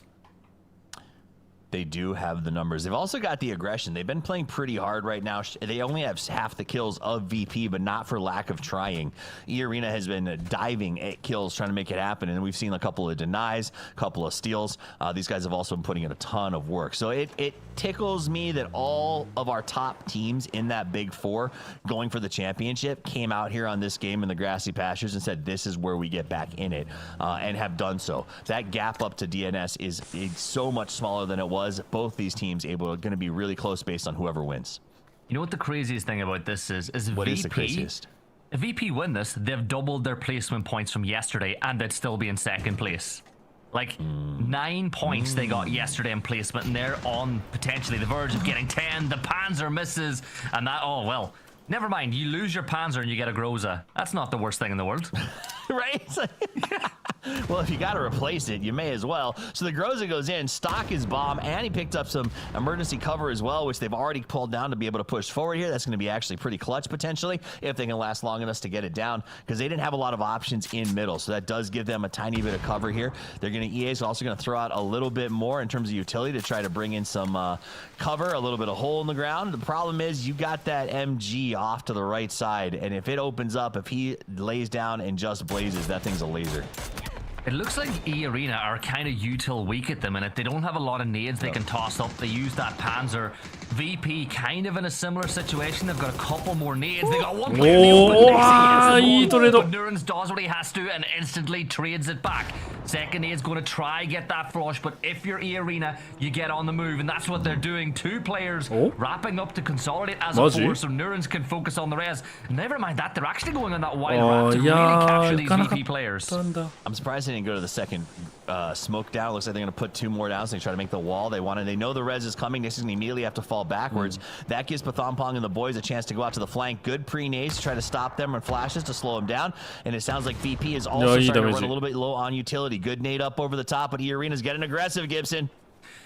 MG3 in the hands of Beamy, 175 rounds. 3 players from E-Arena pushing on one side. Opon's holding the flank on the others. Pathompong is just trying to jump scout through the smoke, but Beamy is prone. None of these VP players willing to reveal their positions onto EA. Literally, Kirexi has been tunneling a flank play. It's like he's like a sapper in medieval times, going under the wall, going to come up from behind, hopefully get a stab. Beamy with that MG crawling forward. If he gets eyeballs, he's going to lay down some serious fire. And then you got Nixie on the back of that hill. This little hill has been so clutch for VP. It has been their saving grace. Don't know what the biggest danger here for VP. Flash flooding inside that tunnel or a nade from Opons. Either way, the water is starting to push up over the ridge like E-Arena, making their move. Gets flattened by Pathompong as another vehicle runs it over, and there's one player left alive. Kirexi in his little shook, in his little dip. He's going to get caught out, and E-Arena take the win. Pathong, pong, pong, pong. He runs them over and wrecks them. あれなかったら危なかったね。ワンチャンあったね。VP, they caught him out, and a team that was on the chase, the White Rabbits, are グレに関しては even もう closer. Let's get Porosaurus 受 and けようがないから Matro な、あ back れ。 in here. It was a crazy end game, then a chess match, then a pure attack mode, Poro. It's wild, man. I'm just saying, I guess FaZe Sundays we can now christen APAC Sundays. Is that what we're gonna do? Like, it feels like in the later stages of these tournaments, these guys have just a second level that they're able to flip over to. And 1日目は韓国の日だったけど、2日目は APAC だいぶ強いよ。上がってきてるよ。 It feels like you saw what Myth was doing, you saw what E-Arena was doing there at the end, you saw Anyone's Legend in game number 1, like they're doing the same stuff here. It's wild to watch. VP closed the gap very, very well, though. Was that 12 kills at the end of the day or something like that? Match them. These guys, from start to finish, were playing so aggressive. You nailed it on the head. 12 kills. There were still 3 left on the table, but couldn't pick those up, I believe. VP started the day at 45 points, so been a little bit more quiet by comparison, even with the 12 kills, because E-Arena started the day at 36 points. These first 2 games have been absolutely massive for them, and they've really just kind of had their own come up. But is it just because the way the circles have set? Is it because the way that they're reading the circles? Is it aggression? I haven't quite figured it out, and I'm hoping the fact that they may be able to mimic it, and if they figured out the recipe for success to find this and kind of keep popping it over, we could see a big day coming up for E Arena. But I always just get nervous whenever you got VP finding 12 kills in second place, because I was watching the last game and there was a part of me that was like, it's VP though. They're not going to get the chicken dinner. They've already got their 12 kills. I mean, VP, for being outnumbered, I feel like that end game went. They did everything they possibly could have, Gibson, to stay alive there. They did, and you looked at when that fight kicked off, they got the opening knock, but the fact that Nurans dropped the nade right back on top of them and put the numbers down, it really wrestled away any advantage VP could have possibly gotten themselves. And you got to give credit to E Arena, right? They regrouped, they positioned, they didn't rush into that final fight, they knew they had the numbers, and what little utility they had left, they used. And I suppose nobody's going to argue with the fact as well that when you get a gift from the gods, it's a Groza plus the level 3 gear right at the very end as well, it kind of helps.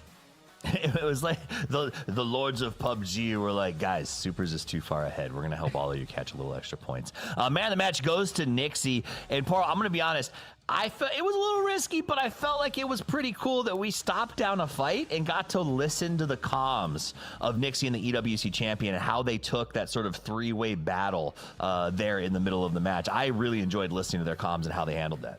Yeah, that's a lot of fun, especially in the wild situation where they were pretty much sure that they were pushing into one team, and as we were listening to the comms, they got backfilled by another, and you saw how quickly they were able to turn around on it. Just really, really well played by them. You can hear Nixie's influence and the way he kind of steers everybody around in those micro battles. Like, it was very, very well done, and only taking one knock that whole time. So impressive stuff from Virtus Pro, and giving them 18 points, putting them right back in the mix is scary news for everybody else in the lobby. It really is. Let's take a look at the overall leaderboard right now. Supers, who started the day in first place with a decent jump. I'm sorry, Geeke was in front. Oh, you're right. Yeah. Wow, so Supers jumps up to 71. Geeke falls to 66.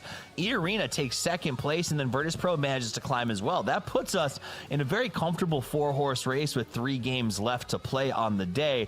The question that I have is Twisted Minds and 17 Gaming. 17 fought tooth and nail, Matt, to get the points they needed to stay in this thing. It seems like they could potentially do that again. I mean, 17, they did a great job on defense, but a lot of people also just kind of like delivered themselves to 17. I mean, no disrespect to 17, but that Falcons push was just like, hey, you want some points, guys? Just go ahead and pick out of the holes. We're right here for you. Yeah. I mean, if you have to choose a hill to die on, I guess you choose 17, because that seems like what everybody decided to do. But so poetic that it was Falcons, if you think about it, given their history. It was such a good spot, though, and I will say that to me outlined, I think, a lot, Gibson, of what the ability to dig a hole does, and it creates this whole different fight scenario on the edge of the hill that we probably never would have had before. No, you wouldn't, because Falcons would have seen them way in advance, so they wouldn't have made that dive bomb to the top of the hill. Same for JDG. But look, you got to adapt. You got to change your play whenever the game does, and I think 17 realizing they could make that hill playable. All right, the first 2 games are done. 3 more to go, and then we crown a winner here at the grand final stage of PUBG Global Series 7. Don't go anywhere. We'll be back after a very short break.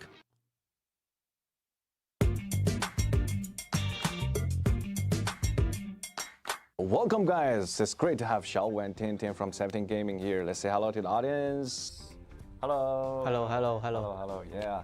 Like, you finished at the top of the winner stage. What do you think made the biggest difference in your performance this time?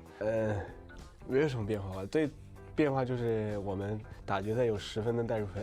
Was there a particular match in the winner stage where you felt like this is the 17 Gaming we want everyone to see? 就胜利组最后一把吧。那把就是我自我感觉打得挺有韧性的，就是说每一把拳都不带拳，但是只要给一个切角的话，有机会的话，我们都能把握住的那种。If PUBG became a real-life survivor show, who on your team do you think would survive until the very end? 我 Tell us the reason.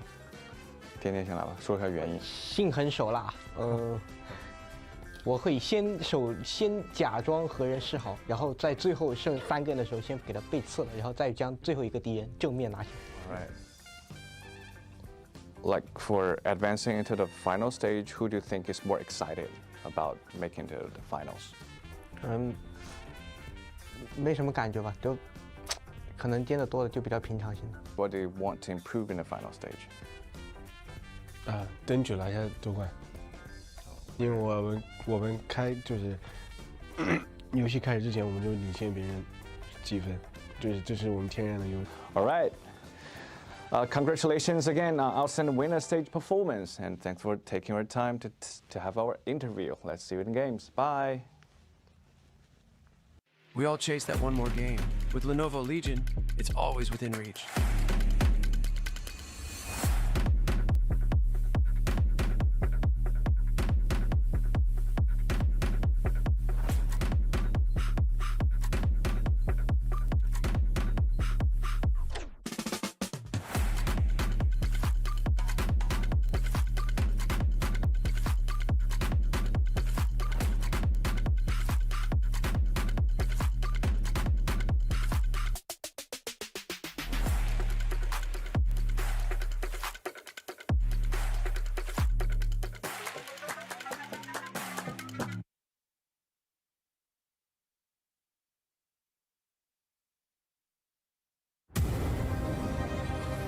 AMD touches the lives of billions, powering the technology you use every day. From data centers to your personal device, automotive to automation, curiosity to creativity, business to breathtaking. AI to awe. And we're just getting started.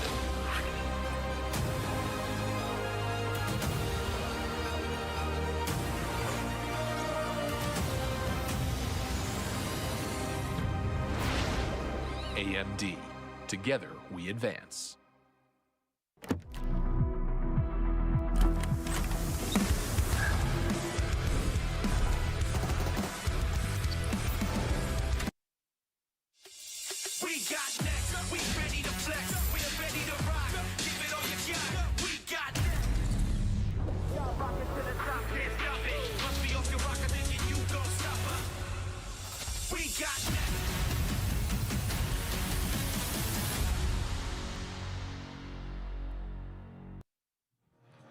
We are back. It is Shanghai time as we get ready to jump into game number 3, where we are at the end of the road. After this, PGS points are assigned, cash is meted out, and reputations grow or falter. Expectations for the future start here as the second half of the year is now underway. A lot of ways, guys, as we get together, I got Matcham, I got Porosaurus, I got Gibson. The first half of the year is building these expectations, setting the road for what we can see from your team as we march forward towards EWC. And then EWC becomes this watermark to a certain extent, Poro, where from that moment on, once it's over, everyone is now looking down the pipes towards PGC. This is the first step where the PGS points skyrocket, the legends start to form themselves, and the meta for PGC is truly established.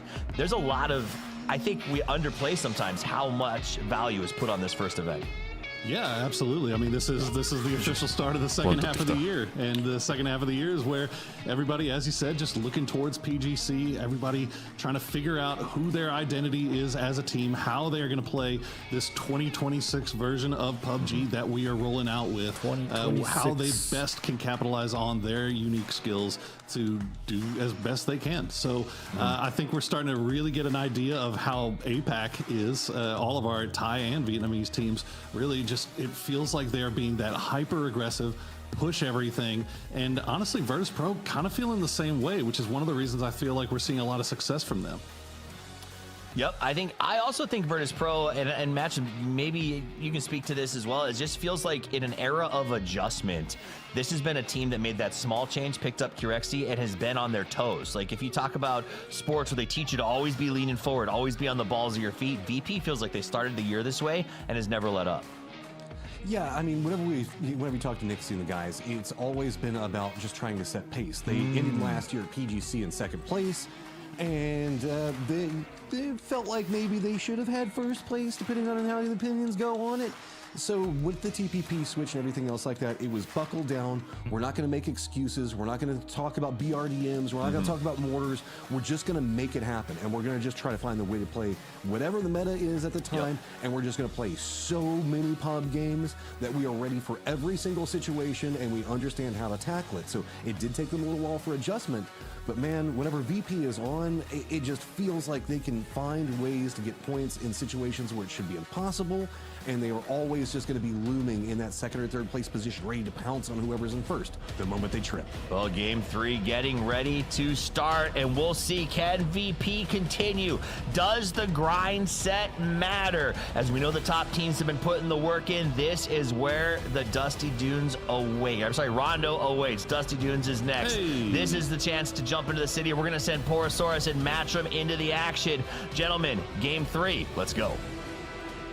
Ooh, you want to talk about teams at the top that have been kind of tripping up? DK, no points in the last game and 4 points on the first game of the day is a horrible start as DK feels like they're falling back down to earth and maybe coming in a little bit faster and everything's starting to kind of catch fire. Yeah, it's kind of a hard thing. DK は寄らないとyou とんかつ取らないんじゃない？ always love to be able to peak, but peaking at the wrong time can 外からのう almost ま be い worse, right? 入り Like, 今んとこ DK 見たことないから obviously peaking yesterday with 3 wins in 1 day, but that's what the concern was coming into this, that with those 3 wins, they were only able to create a 10-point gap, and as a result, 2 rough games to start the day, and they're already down in 3rd, looking up at DNS and looking up at E-Arena.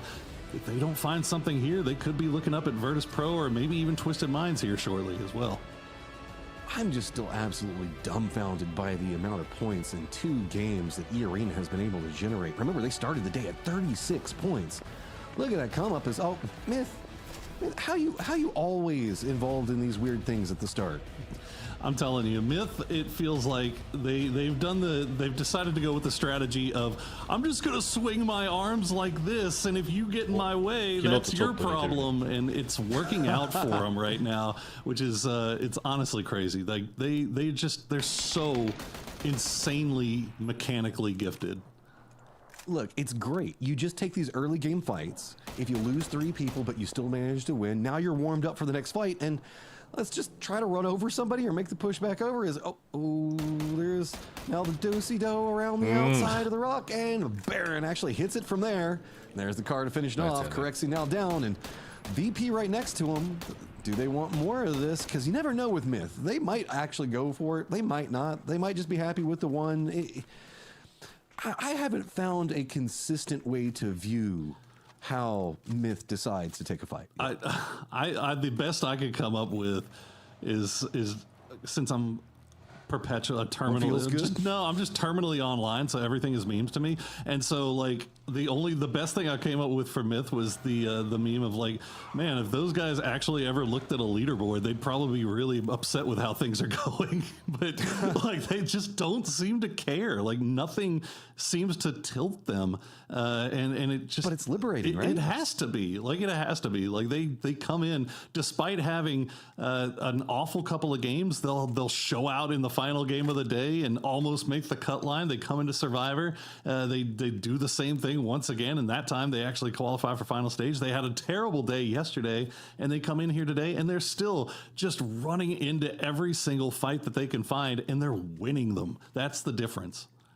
And they win them so stylishly, but then they also lose them so stylishly. Like whenever we were watching that last game and the 2 different approaches on that one compound where they got like a meter away from the building, and then finally somebody starts shooting at them and they're like, oh yeah, I guess we're kind of in the fields now. I don't know what to do. But then they turn around and manage to make something out of that game, even having like a horrible start to it. Like they have such crazy mental resilience. It feels like that's like everything to them. They don't care if something goes wrong. Cool, whatever. We'll figure it out because we're just good enough that we figure it out. I gotta tell you, I clearly don't speak Thai. But if I did, man, I would love to listen to their comms. Their comms have to be so damn good because the way that they operate and the way they work around each other in these fights, it feels just so clean. And obviously, like, your comms is probably one of the most important things to have whenever you're doing these 2-3-way fights. and like they're winning. They're not only winning the fights that they're taking to other people, they're turning fights around when fights are brought to them, and that's not something that you see very often. Haven't had a chance to really dive too much into what we're looking at with the circle yet. Twisted has got a very wide 2-2 split where they've got the center of the circle as well as also holding down the test track area that did so well for them yesterday. Anyone's Legends making a rotate into the more open sections just to the southwest of Neox Factory. VP is going to be down into the southeast of the circle, playing right along the Jadina City River. And that's going to be a Nemesis on approach just to the north. So Nixie's now finding himself a little bit trapped out over here, but are you ever really trapped out from Nixie, or are you trapped in with Nixie? That's a good question. You see, he's just hands off keyboard, hands off mouse. Just listening for footsteps. He heard the vehicle. Smiling, laughing. He knows. Oh, he knows. He knows he's there and he doesn't care. He knows. And you know, the funny thing about it is the rest of Virtus Pro, not in cars. They're not sending it over here to provide support to him. They're letting him do his thing. And I think Sosid must have saw something. He had to have seen something that gave the ghost away, because he is just getting out of there almost immediately. Well, that's one fight avoided, but we did get a chance to get an interview with one of the lads from E-Arena. So let's take a listen in on that here. E-Arena, interview. Hello guys, welcome to the interview. We have Lyrics with us from E-Arena. Congratulations on winning the final circle. It's really like you're like wipe out Virtus Pro. That's a really good, really impressed performance. Can you like walk us through what happened? Because you're like gathered the information from Virtus Pro so specifically, so accurate. How did you do that? 就是他们在决赛圈里面拿着 VP 的信息拿得非常非常准确，他们是怎么做到的？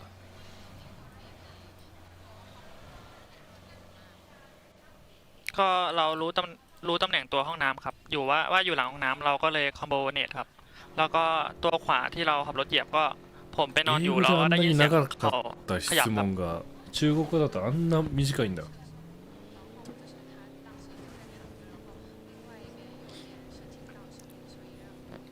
情報伝達能力丸すぎない中国 Alright, first of all, we know that Nixie is the location of Nixie, but when I'm using a nade to nade Nixie, I heard like a little bit sound about beaming, and I'll call my teammates to crush on beaming, and that's all. That's all for the first two frags, and we finished this final circle so successfully. That's all. And congratulations, and see you in the next game. Bye. There you go. See you next game, Winbo. There you go. Wimbo, unfortunately, getting a little bit too close to Super's territory, he will go down. But that's good work from E-Arena, because I swear, like, when you're fighting Virtus Pro, it's never the guys that you see that you have to worry about. They're like velociraptors. They let you see one of them, then you know that there's two on the flanking angle that you have no idea that were there, that those are going to be the ones that take you out. So well played there by E-Arena at the end to win that game in match number 3. Why did you do that to me? Now every single time I see E-Arena, I'm just going to see somebody like looking over and being like, smart girl, clever girl. Go for one of these side flanks. Or clever girl, there you go. I knew you'd know the quote out of anybody. Hey, I'm not going to tell you how many times I've seen each and every Jurassic Park movie. In fact, I think it's time for my summertime rewatch. We'll have to make our way through those as we see Nixie, the Velociraptor himself, getting close to Stead. Stead is completely oblivious. This is the second time that they've been near each other, but it's a role reversal now. Instead, it's going to be chilling over here, and it's going to be Nixie. Oh, the bait car. Oh, he's trying to bait Stead into going over there and taking shots at him as Nixie is just right on top of him. But Stead not going to go and over-peek it. And so that might be the thing that saves his life, at least temporarily. He's going to try to hop on the vehicle. Oh, no. Yep. I'm telling you, it's Velociraptor theory for Virtus Pro. It's never the one that you see. It's the one that you don't that was going to kill you with the MP5. I mean, it only costs you to one knock onto one of your players. Everything will be fine. Sharper now looks like they're collapsing on it, so Nixie needs to get over there pretty quick to provide some support because Sharper's had goals today, man. They're going to be running into this one fast as Nemesis said actually going to get knocked, and VP down to just one already and make it 0. Sharper comes in. They're going to get more of this, but where do you even go? New circle's popped and it's abandoned this position, so you just got to keep on going into the no man's land. South of test track. The Velociraptors have been removed by the T-Rex in the lobby. Velociraptor Sharper, another APAC team なんだろうっ that's ていうか、finding ち their っちゃい footing 恐 here 竜っ on てい the うのはわかる final けど、 day. But Jedi able to get into a compound. You see Falcons just off in the distance, and I think they spotted this and know that they have a solo player over here all by なんかちっちゃい himself. ちっちゃいやつらじゃないかな。 Tasty point to pick up if we can get it.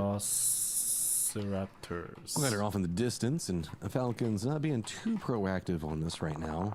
I think I heard the firefight at range from NMSS, maybe being a bit more afraid if anybody's going to be trying to third party on this one too quickly. Eyes on the circle. They also do have the arena that's going to be to the north, as well as anyone's legend slash full sense. Oh, there you go. Gustav finds spots out there. Telling you, man, you saw Jedi's head for half a second. That's all that Gustav needed. And that nasty little mini shot, and that's another point picked up for Falcons. And they could definitely use it. You see how tight and compact. I mean, obviously our eyes are on first place, right? The race for the top. But we talked about how much is on the line in terms of PGC points. And considering how stacked that middle pack is, the difference between where Falcons is now and looking all the way just above MiTH is like 10 or 15, maybe even more than that, PGC points. I don't have the list in front of me, but it's significant enough. And I mean, when we look at the bottom half of the leaderboard, it's still actually pretty tight, right? There is a couple of good games that you can kind of string together to try to touch that, like the upper 8 if you wanted to get it. There is, of course, the 13-point break line after full sense.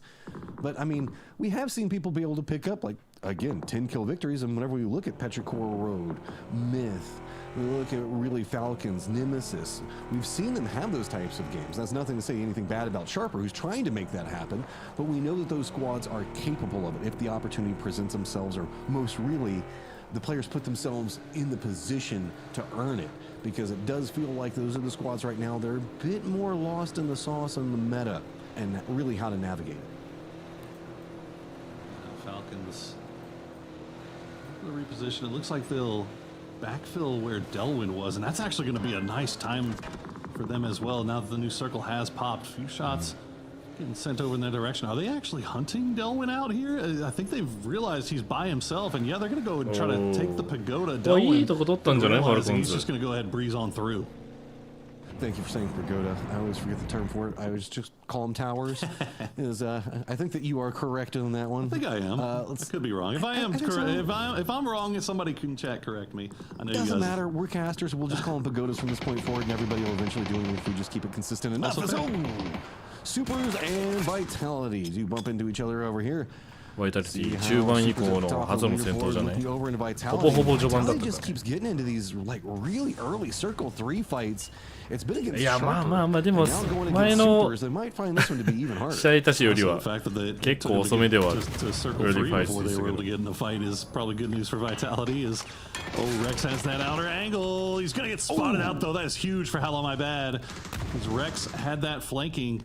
And it was going to be pretty brutal if he was able to get away with it. Deal still looking. Heaven will take down Levante, but he's going to get traded as it's a Panzerfaust joust. We're Panzer jousting. Panzer. Couple other guns. Panzer again. Oh, DNS がここで脱落か。いいやりな GK としては onto Vitality, but I don't know if that's exactly where Vitality is, so maybe Vitality will have time to get their meds back in position. I don't know. Yeah, it's just fishing with dynamite right now, throwing nades into seeing if they can connect on to anything. Gonna find anything yet, but they are gonna hear the BRDM now looming out in the distance as Vitality's like, all right, that's good enough. We're happy. Let's just get out of here. Yeah, that's nice work for Vitality to be able to get the reses and immediately get in there and get on out of Dodge. Keep that BRDM alive for a little bit longer.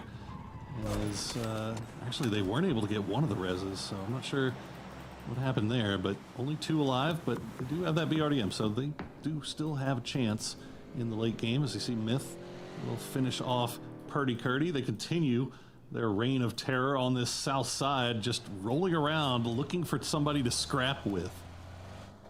The circle's still pretty open. Petrichor Road Falcons kind of centered up in it. Arena's trying to get control over a hillside over kind of just east of center. Twisted's got the compound and the res beacon and that kind of, I guess, walkway, all the paths, everything else like that under their, I wouldn't say control, but that's what they presently have under their just to the south of them is going to be Nemesis, who looks like they might be having eyes on the position, but Team Liquid, as you were just talking about a moment ago, a bit more west of that. JDG does also look like they're trying to push more into the compound position that 17 has under control. That is a pretty decent spot, even though it is right along the edge of the zone, so JDG just might hide out in the shade of that hillside instead, but wait for the next circle. Now that it's popped, do you really want it that bad and make a push? That's an interesting question. That hard western shift, yeah. That is, I think if you're JDG, yeah, I mean, they're definitely just peeking over the ridges and seeing what they can see from 17, but with that shift, they've got to start worrying more about what's going on to their south. And they know it. They're going to go ahead and see if they can maybe take that fight to Liquid. Meanwhile, everybody on the southeast, that's going to come to a head. You can see anyone's legend already starting to breeze through JDG, get a little bit close. They didn't know that Liquid was here. I thought they maybe had an idea, but Liquid was right on top of it. I mean, you'd think so. They were running alongside of them for so long, and uh-oh, Myth in the distance. Are they going to choose to third-party this? Oh, yeah, Kiss has heard something. He wants a piece of the firefight. Big explosions happening over here, but JD Gaming goes down fast. Luke, the last one up, but Myth coming in hot and heavy. Got nades up. Which way are they going to go? They're going to go more cowboy-sided, so at least Luke survives for now. But it feels like it is just a matter of time. We've been seeing the Liquid boys find ways to survive solos for quite a while. This is Myth on top here, and they smell blood. I tell you, if the question starts with, hey, do you think Myth would? Yes. The answer is always yes. It's always going to be yes, as they are just showing no fear. Kiss. They even kill themselves. They can't even get away on their own way, I tell you. Sharper is going to get eliminated there by Opons as eArena's fighting their way in on the eastern side. Looks like Falcons kind of keeping eyes on them and Full Sense at the same time, while Myth still trying to figure out where this last player for Team Liquid is hiding. Yeah, pick your potential firefight with eArena over into the east. Falcons in a bit of a split. Full Sense doing the wrap into the area you're kind of talking about. Anyone's legend Nemesis as Weekend Twisted's got eyes onto this. Team Liquid just knows how to survive as a solo for so well. Take it as you will, one way or the other, but Luke's already got the knock on a one, but third parties and Baron going to be able to finish it out, but that's actually a lot of work done onto Myth. One player down and now 17 trying to get a bit more out of it as well. Yeah, and I see one player from 17 hopping in a car, so we'll see if they actually capitalize on these two knocks. That would be a huge get if they can get Myth out of this lobby. Meanwhile, Falcons still trying to scrap with eArena on the north. They were able to hold off the line of teams kind of coming in from that eastern side, but Tiggleton and Gustav going to have to rejoin the rest of the boys as they play from that dip. eArena going to hold the line here. Twisted trying to push in and actually just trying to save Batu from, I think that was, yeah, Nemesis. Or Full Sense. Yeah, it was Full Sense. Full Sense. Nemesis was over there just a second ago, so you're not inherently wrong. They just kind of rotated spots because Nemesis moved over to the east, and now that puts Nemesis right on top of anyone's legend. Does feel like momentum is in Nemesis's favor. Nemesi's favor? I don't even know. That's a weird word. We'll have to see as Molotov's down on top of him. Melman's going to go ahead and get the flush, and it's just a exchange of nades as it rolls down, and almost gets it, but not quite enough. There you go. Blue's going to finish it out. Nicely done there as we get a little bit of a ping pong circle once again. It went hard west last time. This time it's going hard east. And now Falcons and eArena still looking at each other. And Geeke kind of shooting into eArena's backs might be forcing them to take this fight a little bit quicker. Meanwhile, Nemesis, I think they realize they've got anyone's legend just absolutely pinned down here. Would love to be able to get that last point off of Delwyn. But we'll see if they're allowed to do it because Full Sense is kind of looking over in that direction as well. Oh, yeah. Been waiting over here for a while. eArena starting to push down south, moving into nade range. Nades go just a little bit too long for the most part. This is kind of a hard spot to throw nades to, just given how these hills kind of top off and then kind of slope back out and then kind of slope back down again. You have to have it cooked perfectly to really connect on it from the Falcon side. Meanwhile, eArena side, you just kind of got to roll them down the hill and you'll find something. Lyrics finds Shrimsy. It's a great way to start. Can you get anything else off of it? Let's think that eArena now realizes the Falcon's going to be playing the lower section of the hill, but not really throwing a lot of resources over there. Instead, most of their nades now going a bit too wide as, peek around the side. Tig doesn't quite get it, but hey, the nade is going to connect. Walks into the smokes, and now he's got to hold the line, see if anybody else can go for Shrimsy. That's nicely done there by Tig. Beautiful. Because E-Arena, I mean, you saw it last game in the end game with Virtus Pro. They get that one knock. That's all it takes for them to make the push in. And, it's smartly done, too, because the fact that they pushed in meant that all the grenades that were being sent by Falcons were getting sent too long. So the rest of E-Arena was just kind of right on their doorsteps. They will back up now, retreat back to their foxholes as Falcons are able to get Shrimzy back on his feet, and the reset comes through. And they have plenty of time to wait this out because, as we said, that circle shifted hard back over towards the east, so they don't have to worry about it, even though that zone is right there. Quick update on the circle and potential firefights. 17 did leapfrog position into the west. They're now gatekeeping out MiTH, so you might see that popping off in the kill feed, but that's a little bit longer range, I'll be honest. A bit more just brutal to watch on the MiTH side, so I wouldn't be too worried about missing much. It's just really hitting them as they're trying to walk into the circle, and 17 is just absolutely popping heads on the MiTH while these two just keep jockeying. Finally spots out at range. Shrimzy gets the knock on a path ball. Spray there from Shrimzy. Takes him down now down to 2 for E-Arena. Not really any hope to get that res either unless they're going to retreat, as Made in Thailand will get eliminated by Batu. Then creeping forward, we'll spot out one. There you go. Cleanly done there from Falcons. Hard push, make no mistake. And they clean it up nicely. 5 kills now for them in control over the eastern edge. Timing for it was a bit awkward as they had to keep a lot of focus on what was going on in E-Arena, so that means that they've surrendered a lot of the vision that they had on this very more open circle. And whenever it was open beforehand, my God, what have we done to these poor players? Because the games we're casting today lead into the middle of nowhere multiple times. 17 going to be feeling good with their ridge line. そうなるとファルコン的にはなんか集落に入りそうな気がするけど。Full sense as well as グスタブ but I wouldn't be surprised if they're more グスタブの大田って割とファイト中心な map. 気がするんだよ And ね。it's pretty much everybody else because 耐え nothing る else is 方 going to 向は be good なし about で it. So it looks like a couple of guys trying to rally their 北東目指 vehicles. すの There are a couple of ridge lines to play, most notably down to the southwest of Petrichor Road. It is vulnerable to 17's positioning if you play the north side of it, and it's vulnerable to Nemesis' positioning if you play the south side of it. You maybe dig yourself something to work with. Is now Nemesis though. Where do you go? I guess maybe you try to go for the commitment onto the footpath in front of you, but then you're so vulnerable to full sense. This feels like one of those that you really wish that you had a mortar to just kind of pop a couple of holes in the center of the circle and just go hide for a second. そうだね、モーターで That's kind of what I was waiting to see if any of these teams kind of on that periphery. モーター持ってない We're going to look over towards Vitality because they are in a BRDM, so they are pretty obvious target. あれ作るしかない。あれ使うしかない。グレとか。 Nothing's been popped, and Falcons meanwhile are going to push right into Petrichor Road while Geek are going to push right into 17. So 2 big fights going on the edge right now. Grenades out for I-26 V6. We'll see how much utility Falcons even has left after they did wipe E-Arena, but both squads in that case sent pretty much everything they had at each other. Looks like Falcons are just going to have to pull away from this and try to see if maybe they can bait out grenades and turn this into a gunfight. Oh, magic. Tingleton gets the knock. Kickstart now goes down. That's starting to be a big problem. Falcons coming off that last fight. Doesn't have too much more they can work with. Petrichor Road now has definite momentum in this. And remember, Falcons are going to be backs up against Blue Zone running into this. 17, though, has to deal with Geek, who come in just not a care in the world. Geek finding some success in a firefight finally is going to feel good momentum-wise for them on the day. これすぐもういなくなった瞬間に移動しないといけないと思うけれども、ペロに渡して。このファイト勝つのむずい。Yeah, it's just so tough there. You'd had no more utility left, and they go to the top of the hill, but they just had no idea that they were pushing into Petrichor Road. Has just been sitting there for forever. I mean, they've got everything left in the bag.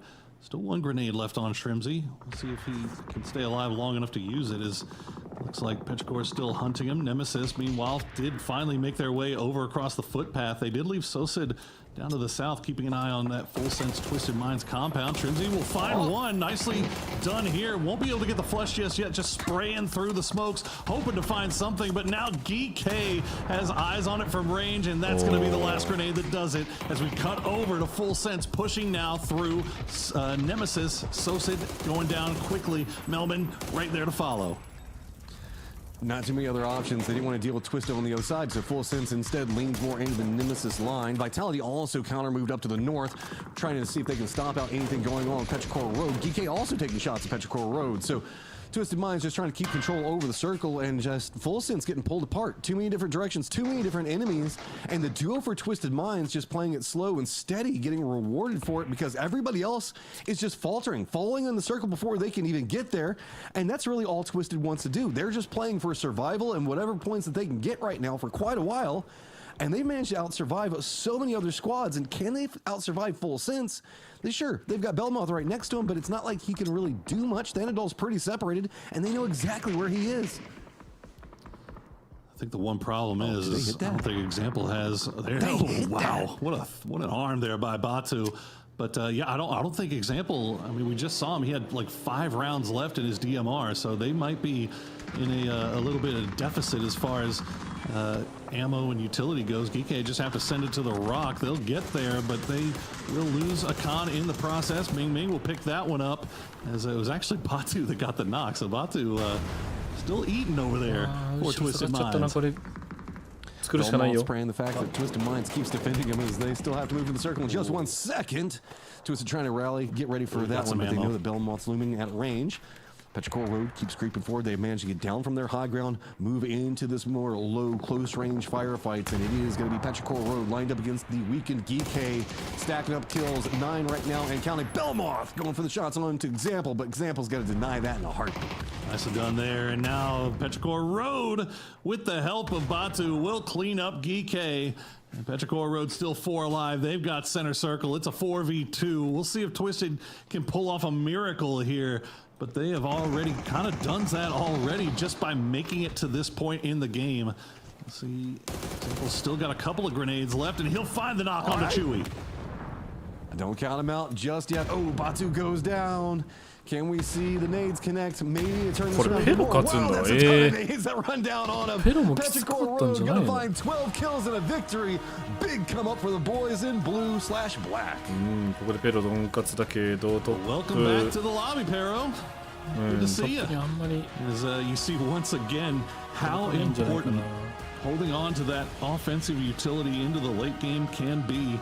There was just nothing really that Twisted or Geekay could do once Petrichor Road started focusing down. I mean, they did the same thing to Falcons as well. It was just a difference in the amount of utility that they had, and they used it very, very well. So fantastic win for them. As we bring back in Toffees and Gibson, what did you guys notice about that game? Nice win from Pero, though. Go ahead, Gibson. Yeah, I think that was a really good game for Pero there. They get it. Are they in the hunt? Like, did they do enough to give themselves a chance with 2 games left? I'm not quite sure about it, but you got to take advantage of the opportunities you do have. And I think a lot of dinner bells started ringing out when we saw Supers fall down early, right? When you lose a team on top and it opens up the window of opportunity, a couple of teams didn't quite grasp it with 2 hands, but definitely eat it into that gap. Nemesis, Sharper, everybody wanted a piece of VP in that round, and they were Raptors. You know, they were playing aggressive. I like that metaphor, Poro. I don't know how I feel about you referring to Sharper as T-Rexes, though. I don't know that I can buy into that just yet. They could be a T-Rex for at least 1 point in the game, right? Like, give him a little bit of credit. If you watch Jurassic Park, the T-Rex isn't actually all that successful. That's true. You can't use guns with those tiny arms. I came up with that one on the fly, and I'm proud of myself for it. Nobody gave me props. Because nobody's ever said Panzer jousting. Yeah, I was saying we've been saying it for years, bro. Yeah. Oh, my bad. I forgot that everybody's. Never mind. Go ahead, do your thing. I'm not saying anything else. Well, you can say whatever you want. I just prefer it when you say things that have been said before. All right, let's talk about 17 gaming. Looking pretty good. Tian getting some plays out there. I will say, to me, the end of this highlight, or the whole point of this match, though, was save utility, because the circles that are cast by Poro and Matt are circles that have 0 cover. Why are you doing that to them, Matt? It's brutal. Because mid-game's better. That's where I want my fighting to be, because then everybody gets a chance to fight before just instantly dying. Oh, dude, I don't understand. These end games have been absolutely brutal for these teams. Twisted Mind getting into the end of that. They do die to Petrichor, and it's not lost on me. They also have the longest walk in history to leave the stadium after they lose a fight, and it just looks like it's devastating to them. Every single time, the cameras is giving them the follow all the way out. Let's take a look at Petrichor. They win. Chewy got a bunch of kills on there. Not, I wouldn't say overwhelming amounts of damage across the board, but that speaks to their placement and sort of how they played the end of it. Yeah, I think it's Where right. Ming Ming? Oh, hey. That's my question. Where Ming Ming? He's fine. Where Ming Ming? It's 172. Look, it's the threat of Ming Ming, right? That opens things up for everybody else, especially Chewy. He's going to be the man of the match. But as you said, a bunch of kills picked up for Pero there. I'm not sure how far there we're down on the leaderboard, a little bit far. But that's going to put him right back in range, I think, with 2 games remaining, right? Yeah, let's let's see if that leaderboard's updated. It would be good. Would be good. All right, Geek 74, Super 74, Petrichor 51. So I guess that's a good question. What is in range right now as we go into our final 2 games? How close do you think you have to be to the leader of this event to sort of get back in it? Is it 20? Is it 30? What's your lean on this one, Gibson? I think 20 to 30. We were kind of talking in the green room and we said top 6 still had a bit of a chance going into it. I don't know whether that win from Petrichor Road puts them in the mix now as well. But again, if you're in that top 6, you know that if you can get a win in these last 2 maps and then just not bomb out in the other game, you've got a real chance, right? 10 points. Yeah, 10 points. No, they're actually Korean. Sorry about that, but they're... Thank you. I give them props on that one. Yeah. I'm just going to mute for the rest of this segment. Anyone's Legend もあんのかギリ調子良ければ2試合連続 My boys in chat got my back all the time. スピード I think that is sick. I think the top 6 will have a chance. ここら辺の戦いになってくると思うけどね。次の試合の6位から9位。It is going to be a tall order for 17 to push their way back. 6位から9位のチームが次の試合調子良かったら入ってくる可能性ある。 I think the idea that at the end of the day, if you're below 8, you're just sort of playing to get a little extra, if at all possible. Yeah, I think it's more just making sure that trying to get as high up. You don't want to be at the bottom, because if you're at the bottom, that's terrible, man, because then we're going to go back into the winner's bracket started next week. If you're like the team that's in 15th or 16th, the first time somebody knocks you, there's going to be 3 or 4 parties as the vultures are just going to start swarming around. So you need to play eyes on next week as the, again, prize pool of money, everything else like that continues to push forward. But I do think that you're right. We're looking at kind of a breakpoint, maybe 6th, 7th, somewhere in that range as we move into the last game. And it almost feels like this next game is going to be about playing to not die and screw yourself up. Walk away with 0 points and let these other guys kind of run up. Because it's been VP's bread and butter. But now everybody is so close to each other. What? All the way down to 5th? That's the way I like to see it going in the second last match.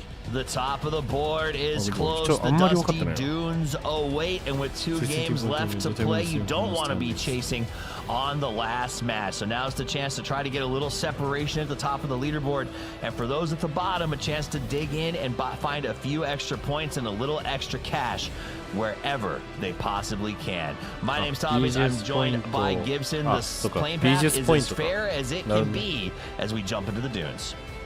Yeah, nice even. What is it about you and I getting very different games than the other 2 as far as player fairness and welfare as we get that nice playing path that allows everyone to kind of drop where they want to go. Big win from Pero in that last game, but Petrichor Road having real consistency issues all the way through this kind of first circuit of PGS 7. But Toffees, all these teams, we know that 6 of them, they're playing just get enough points in this game to win that last map with a chance. Yeah, and that's all you want to do is you want to leave yourself, in the words of Doyle Brunson, with a chip and a chair. A chance to go in there, go all in when it matters most, and come out with the big money, as well as, and this is even bigger, that lion's share of the PGS points to set your year up. The bid to get to directly to the finals of PGS is incredibly important, so you want to start making that statement. Now, did you see that circle? 出れるだけで、ファイナルに出れるだけで、PGS ポイントもらえるけど、このファイナル、今日のファイナルが終わったら、normally you would say, oh, 50% playable is pretty bad. This is significantly less than that. The islands, like, let's be honest, that's never going to happen. So, E-Arena is got to be kind of ecstatic here. They're only 5 points behind the top 2 teams, and they got one of the best circle pops. Yeah, points of entry are going to be really limited as well. Los Leones has taken up a good chunk of the avenues that you can make your way inside of the circle. You've got that island in there, but again, I'm not going to talk about it until it becomes a factor later on because it's not going to. But you said it, E-Arena in such a good spot. Petrichor Road, they're in 8th place on 51. Do they have a chance? I don't know. Is 23 points with 2 maps to play too far away? You never know, but they've got a good circle here as they dropped an Impala. Yep. I'm also excited about VP. I think VP is going to be able to make a good transition to the middle here and possibly pick up those 10 points they need on other teams' transitions. If you get to a placement early and get a couple of pickoffs as teams come driving through, that's going to be a big deal for them. We jump to DNS as the Supers try to start their rotation. They're going to buzz right past, I believe there's some 17 players there, keeping an eye on them, and should be safe to just move on into the circle. The real challenge is going to be our teams at the top and how difficult it's going to be for them to make their way in. All right, it does sound like we have an interview with a team that has had a very hard go today. It is the Falcons. Hello guys, welcome to the interview. It's our great honor to have Tigleton from Falcons here. Let's say hello to the audience. What's up, guys? Yeah, the question is like kind of interesting. Like, do you feel the pressure for being the fan favorite, or does it motivate you? Throughout my career, I've always found that I do better with haters than fans. I don't like people having positive expectations of me, so this thing is, I'm eating it. I always prefer people like prey on my downfall and they want me to do bad, and then I can like prove them wrong. Feels better than fans and letting them down if I play bad. Alright, interesting. And did anything like catch your team off guard today? Maybe 17 on the game that we died on a wrangle. They kind of were set up on the hill. We pulled straight up on them thinking that there was no one there, and then there was a 4-man, and I don't know which one of them had the Panzerfaust, but it was like a complete jump scare. Like, I'm driving up, this guy's just like, surprise! I was like, oh. Alright, surprise in PUBG Esports. Like, what's one quality that every Falcon player shares? A quality that all Falcons players share has to be a twisted sense of humor. We're all Twisted? Alright, game's interesting. Thank you. Bye. 歪んだユーモアセンス。歪んだでいいのか。I'm not sure if you like the answer was lost in translation for a second there. Like, what trait do you guys share? Well, we're all going to hell together. That's what an answer, Tigleton. What an answer as we wrap up the replays from the last game. I think it was a song once says in hell I'll be good company. But anyways, can you get over how big that pop filter was for Tigleton as well? He just constantly moving it around. Well, I'm glad he was the first player that actually took it out of his mouth, so we got a little bit of a less crackle snap pop. There's the AI predictions, and now we got Falcons back on the move. We just heard the interview. They've got 34 points, and I'm not gonna go ahead and huff the copium and say that they can get back into this. It's really non-tenable. That said, they could probably make it into the top 8. できるだけ高い位置に置いて、まあ優勝はほぼ無理だけど、ほぼっていうか無理だけど。If they get a 20-point win and a 20-point win, they still make the top 8. Yes. But they were talking about wanting to be like how they're going to hell. I think this whole PGS as a whole has been pretty much hell for them. You know, the circles have not gone their way. As you said, they were pushing up the positions they thought were clear, and just they're 17 dug into a hole. 重責聞こえてなかったのか CT の知らなかったっぽい。 That's the thing. There's always 60 other players in the server. Like, it's only one team can win, and every other team always feels like everything's going against them. Yeah, but maybe our whole region can feel that way right now. I will say they hired for this one. We have a team of 4 America's casters, and yet America's is having probably one of the worst events that we've ever seen. Godlike knocked out early. Falcons and Team Liquid tied for best team in the Americas with a whopping 34 points. Is deeply disappointing, Gibson. Hey, we got 68 points as a region. なんか南多いよね、このシリーズ。PGS7 南メインです。Saying that was brutal. リベも多いし。 You're right. Together, they're in 4th place. Meanwhile, テイゴ大体南だし。 and Soup are outrageous. EA is going to go ahead and watch 17 drive by, but not going to get anything out of it. Yeah, as you pointed out, Gustav dies early again. He's not had the best run. He's rotated 17. Wenbo getting picked up by Patampong with that 3x spray. Looks like Ming Ming doing some real damage on the Falcons. Oh no, if you're a Falcons fan after hearing that interview, you don't want to see what's happened as Peril and Vitality are closing in on the noose. This is absolutely brutal. Kickstart does have that P90. He's gonna have to crawl back so that gets himself his res. Tiggleton gonna get knocked as well. I think Gedrox and the lads might just be coming forward as Vitality is desperate as well to get points. 26 is not acceptable for them. They want to move up that board, increase whatever their PGS pull is, and try to stay ahead on the overall boards. Falcons is actually eliminated now in 16th place, opening the door for Team Liquid to become the best team in the Americas. They just need 1 point. That's all they need. Or Copium is strong in this one. But let's talk about the fact that you've got Pero upping the aggression now. After that win, you've got a little bit of confidence, vitality. They feel like they can do something. You know, at this point, it's just about PGC points for them as well. Can they maybe move up a few spots, get a few more points on board? One team, though, that really are in the mix is Twisted Minds, and they're already down to 2 players inside the blue. This is going to be a really good performance by them if they manage to salvage something here. It would be a miracle performance by them if they're able to salvage themselves. But all they really do is they want to make sure that they just kind of stay in the hunt. If they can lock it in here and hope for a couple of points on the pickoff, maybe that keeps them in. The problem we've got is that Super is down on the coast at Puerto. E-Arena is in a much better spot in the south. And as that shrink comes in, it's going to center right up on top of VP, who may actually be able to get themselves back in the race off of that shift. Look at that. All the top teams feeling pretty good. At least the circle was a bit nicer to the players this time around. We didn't keep a chunk of water in, but watch the pathing of Liquid. They'll get close to JDG. You've got the Supers really close to 17 in Puerto Parezo. A little bit north of that, you've got VP, who, bear in mind, have only got 15 placement points through all of these maps so far, and they are still just 10 points off the lead. Like, there's a world where a VP get a bunch of points here, they could win this event without winning a single map.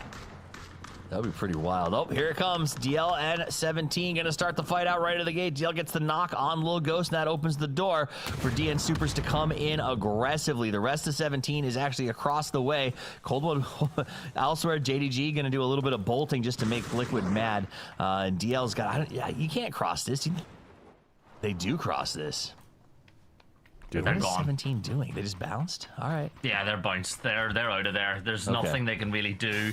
I think they realized with them being in 6th spot that they're going to be convincing themselves they've still got a chance, right? 23 points out with 1 map to go after this. Just try salvage a few points and give yourself a puncher's chance going into the last map. Like, the last thing they could do is fall early with 0 points. Yeah, makes sense. I like that. Punchers. It's a boxing reference to the you can as long as you're up and you've got a good hook, you can possibly win the game. And so that is it. That's if you're in that point total. You're right. Find yourself your spot. Maybe get lucky, pull yourself into a late game, and then who knows? In the last match, you could do a 20 banger and take the win. So I do like that mentality. They're going for it. Meanwhile, we see Rushy, the coach of Full Sense, getting a nice play there on Nemesis. This guy has been a savior for Full Sense. I mean, at the end of the day, 7th is not the best they've ever played. They're defending PGC champions, but to be in that position with a sub who's your coach, I think that speaks volumes. Yeah, they're going to make, they're going to make a bunch of PGC points in this event if they can finish the top 8. And if you can get to the top 8 of the, this is the weekend, the finals, it means that you go straight into the winner stage next week as well. So there's more than just PGC points up for grabs. And if you can do that with a coach, you're in a pretty good spot if, we get him back. I think rumor is he might be back for one of these PGS series. Okay. It'd be good to have him back. But you're right, that top 8 is incredibly important as 04MB gets a little bit of a spray there. Petrichor at that 8th place cutoff with 53 points. Would love a little more padding and was going to try to get it off the back of GK. And I'll tell you what, if they do, everyone else in the top 5 race will be ecstatic. Yeah, GK rotating their way into the circle. They'll probably make landfall inside of Puerto Parezo as well, as a bunch of teams will stack themselves up. But I don't like it. Like, all these teams that go into Puerto Parezo need to go through rivals. Like, now E-Arena are kind of laughing because 17, GK, DNS, all could potentially fall into their kind of pathway. VP, though, with that 2-2 split, watch them collapse that thing pretty darn quick. Yeah, getting forced down into this area is not going to be pretty for them. Up on top, VP is collapsing. You see Sharper, the T-Rex of PUBG Esports, on top of the mountain. Gets a nice little knock there on Delwyn. Still need to find out where that reference, like, why T-Rex? As you pointed out, not very deadly in Jurassic Park. Doesn't Well, really not- got big that- arms, so can't really swing hands that strong. Well, Like, there I you don't go. know. Not very deadly here. It's hard to handle guns with tiny hands. Can't get it up to your eyes for the scope. GK and DNS having a fight here. Songjang is down along with Guman. Both teams sort of spread out. We talked about the danger of this. EA's herded so many teams down here into Puerto Paradiso that it is becoming almost impossible to find real estate. And even if you do, you're just going to be stuck here outside the circle, dying slowly to blue while EA farms points off of you. So maybe better to die to the guys in town than leave and give the points to E-Arena. Yeah, I think so. Supers, though, they've picked up at least 2 points, extending that lead over GK by a massive 1. You've got Rex not too far away. He's got Akan as his line. Remember, these are 2 teams that are right on the very top, so every kill you kind of get's kind of double jeopardy. If you can take someone out, not only are you picking up that point, you're preventing their opportunity from finding any more inside the game as well. I think there's a world where Supers dig their heels in and fully go on this fight, especially with that blue chip that they can go for here. Yep, they're going to go for it. They decided DNS to just go ahead and ping it. Looks like Oh, the no. grenade is being cooked. Akan was waiting for this. Aha! Gotcha, truck. The truck defense is strong. Akan goes back up and over. It clears the truck this time. Oh, But he's shit. already gone. He slips away with barely any HP, but his teammates will be returning. これ DNS あれだよ And now ね you あの run. Now you run and try 見てた to からね find something. You know, maybe even pick up a second AR so you can give one of them over to your teammates, because again, 検問 places 検問 they 見てた can から戻っ land てきたからな ain't looking too good once they come back GK が on 移動 that してるタイ plane. ミング So でだから they're in 来 the, てるのを they're in 見 the て worst car as well, Toffees. This isn't good. Tell you what is good. We're getting a fight. 寄ってきた Anyone's Legend of Vitality. Anyone's Legend on the high ground. Vitality inside the warehouse. Vitality could use a very good fight. They could use something to give them a little bit of gas going forward here, and they duck back into the warehouse. Anyone's Legend up on the high ground. Both of these teams struggling to try to make it into the top 8. So I guess it's a good fight for them, sort of. Maybe. Maybe. Levante, he's going to toss out another molly to try to stop them from closing the gap, thinking just maybe somebody that's crossed over that threshold into their warehouse. But for now, they're still waiting for a knock. Like, neither team really want to get too aggro on this fight without finding a knock first. We get ready for that next circle shift. There's more gunfires coming in, but somebody's going to be a big winner and somebody's going to be a big loser here.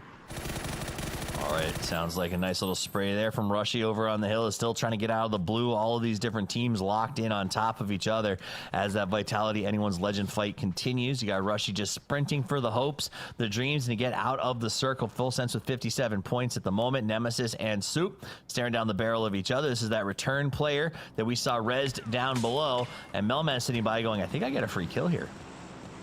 Yeah, there's the opportunity, but they landed on the roof, right? So they're just going to stay there and wait for as long as possible. Melman, he's going to hopefully try to get some damage done on the Supers, but the problem is with the rest of the team around, he's at real risk of getting picked up himself, and that's what Heaven's going to do. Tosses that nade over towards Melman. It lands on the wrong side of the bales. Nice little hold by Heaven to keep tossing it out there. They're doing everything they can. Heaven has come down. All right, I've got your back, Human. You can jump in now. And the bus has arrived. You said crappy car, but hey, it's got the durability to make it here. And they're going to push up immediately. Nemesis Melman says, you know what? I'm no longer interested in what I thought was a free point. Yeah, Park Pro, he'll take this one though. Remember, GK looking to get up and level and above DNS again, and they will do that with that kill. But the Blue Zone's phase 4 really starting to put the hurt on for GK. You wonder how many more points they're going to be able to find. There is a Bronco at least that they can use to try rotate in, but it's not great terrain for that travel. All right. Oh, no. Oh, Melman, the wheels are coming off. He's trying so hard to get in. He's ticking down. He's low. All of that greed to try to kill Soup is coming back, and it is not going to work out. Melman close, but no cigar. Drops by the blue just on the edge of it. Yeah. DNS, they've got, this is a really good opportunity for them. They've got,見つけた。they've got the ability to push on in. They get Melman. I think DNS could be in for a pretty decent game here. They could. They're going to start that big rotation. They got the BRDM, the point getter, the third place. What is it? Somebody called it the BR. パンツァ持ってる。パンツァ持ってる。 BRDM. Top BRDM. Now that was a good one. JDG. Oh, says, Magica. I've got a Panzerfaust, and this is a good one as he side shots it, but the BRDM survives because he hit the ground, I think, and now we get to jump out and go for the spray. ああ、マジ Yeah, か。 jumps on out, gets the knock. That's what they're going to do. Fight to fight. A Panzer would be their worst enemy, But for now, there's none that are going to get any real damage done. JDG, M249 on one side, try to maybe light that thing up with the LMG to take it out of commission. That's exactly what the plan here is going to be, but they've not blown it up yet, but they have hit the deck. They've gotten low, so the guy's got to jump out. They're gonna now the BRDM is gonna go down, and all the grenades will come out as well as Rex is dunked on. Heaven comes through. He's got the grenade. Last man standing. Tries to make a push here. He wants to finish JDG so that he can save his own team, but he's down to 6 HP. Has to fall back. Use the BRDM for cover. It can snipe in a quick hill. JDG is in the blue, so they're ticking aggressively at the moment as well. Yeah, not to mention that GK are still trying to rotate into the circle and pick up some points with 15 teams still alive. Nade's perfect, Super's gone. GK, can you now take the lead, or does it open the door for someone else to move on in? I actually think maybe it'll be a good time to jump on into VP comms, because they've seen the top team drop on out, and there's center circle, not far off center, with a good spot in the zone. The center pass. What the fuck are you doing? Throwing pass. Okay, to them, click them, guys. Knock on green. No. One extra liquid. Okay, orange line, we can run out east, no? Or not in orange line fights? Yes. Here on green. Yes. By the way, Liku is solo stop somewhere. Let's focus orange line to the party, okay? Yes. Yeah. They're coming with cards now. From south. So let them fight. We don't want to go early, okay? Yes. Don't shoot the right team. Let him fly. Don't shoot Pero. Shoot fuckingやっぱ選んでるんだね。 I like that they get here. There's an enthusiastic consent to every call. He's like, you know what? We don't want to move too early. We want to hold for this fight. And the whole team's like, yes. That is an excellent idea. I like that. I like the one when it went yes. Then there was like 3 seconds of silence, and then yes again. But did you hear the comms, right? They don't want to fight Pero. They want to focus their attention on the EA, because they're the rivals. Because if you focus on Pero, you get backfilled. So this is what we talk about VP. They always think about bigger picture when it comes to their positioning and fighting. It is, and the thing is, it's not even like trained comm discipline or systems they have in place. That'll be the end of state as he goes down, Nemesis eliminated. It's the fact that they seem to sync well. Like, they're not, I don't know, they're not over talking only because they understand each other's flows. And I'll also point out their voices are very well matched. There is a subtext to communication in PUBG where if everybody sounds the same, it can be a little bit of a pain in the tuchus when things get intense. Different volumes and styles of voice make it a lot easier to differentiate calls. Yeah, Perfectix, he's going to try to make the right call here alongside of Batu, but Batu being dead, well, I guess having your IGL dead is not the worst thing in the world, because he can just fully focus on making decisions for the team. Petrichor Road, they're going to play the edge of that ridgeline. Twisted Minds with 2 players up. Remember, they've been on a salvage game for quite a while now, and it's going to be hard to salvage any more from this position. Sky Nades trying their best. Tanawat getting some shots up from the high ground. Sharper has been trying their best to grind their way back into this, make a good showing. A nice little shot there from the Dragonov to flush example down below. Petrichor getting rained with grenades, and the circle will shift north. VP, who had a really good spot, is now going to have a really hard transition into the late game arena. Also have a lot of teams in between them and victory. そっち方面に行くか、どっか探すんだろうね。ど真ん中も一応行けるっちゃ行けるけど、ど真ん中行っちゃうと。だいぶきつい。どこ行くかちょっと気になるね。真ん中行くんじゃなくて東か西行くと思うけどね。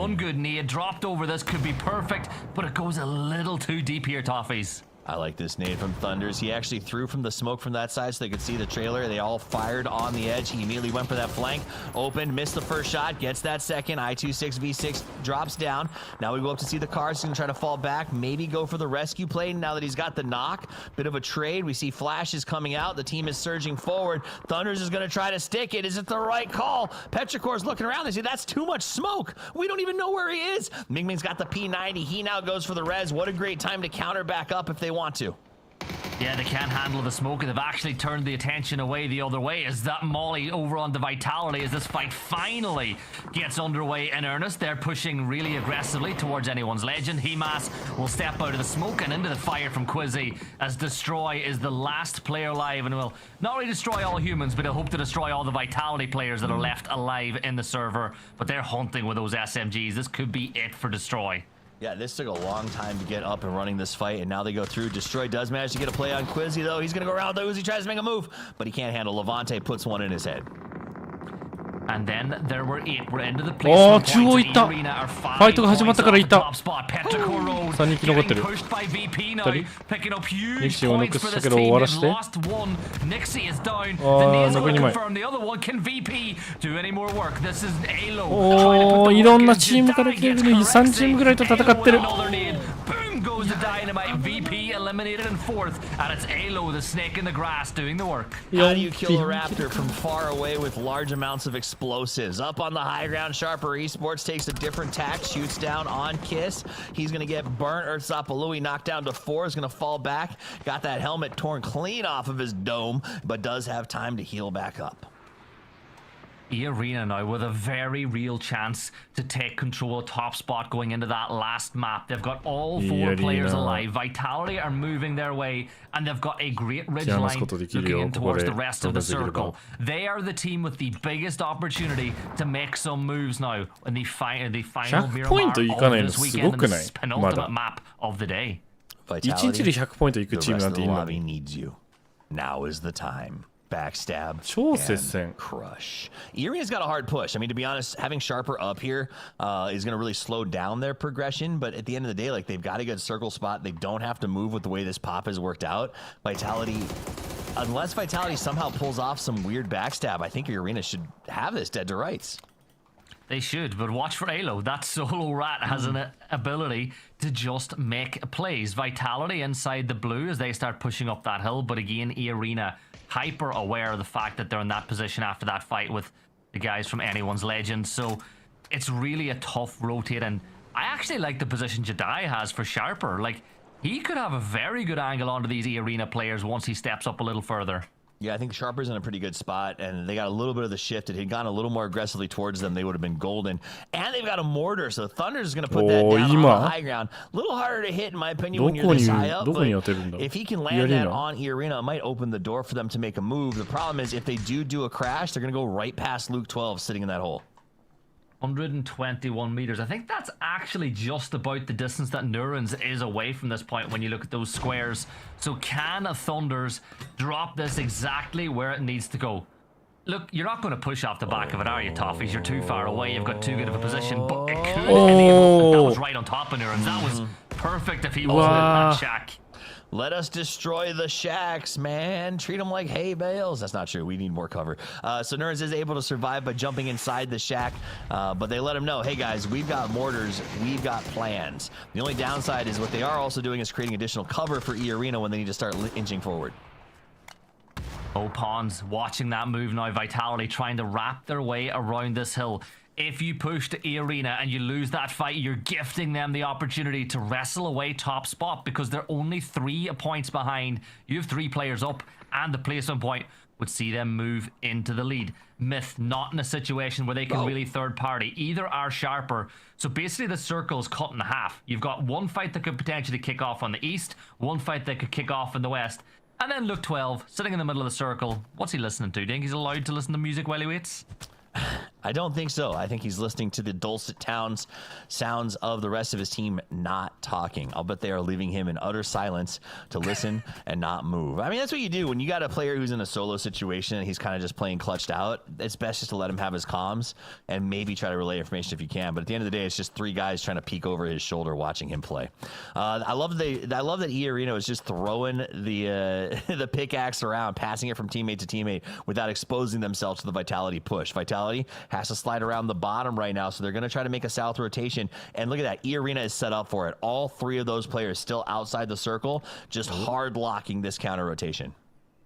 First molly thrown out by Vitality, moving it up towards Nurans, but he's not in a position where those mollies are going to do any damage. More utility being dumped, more utility being wasted. Vitality, they've got the info game completely wrong here. Yep. They're moving up to that rock, but I guess one thing's for sure, you know the rock's clear after throwing all that stuff. That's a good point. They're moving up. They thought they'd be in the circle. Opons is out on the flank. He gets that first knock. It opens the door.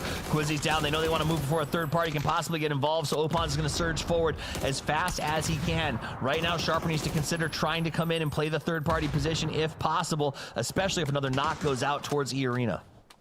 3 kills on the board for them. Sharper still just menacingly off in the distance on top of that hill as the smoke is providing all the cover Vitality need to get everybody back up on their feet. Pawns will just keep digging a little bit more. Maybe he can strike gold in this game for that E Arena roster, but they're smoking hard up to that rock, our Vitality, so they can focus on one player at a time.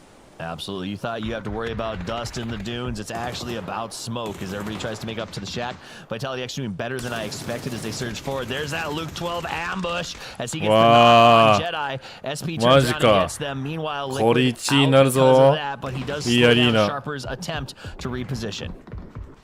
ワイタリティも絶望的やからな、これ。うわー、ナイス。ナイス読み。見えてるかどうかちょっとわかんないけど。うわー、上がったね。1位になった。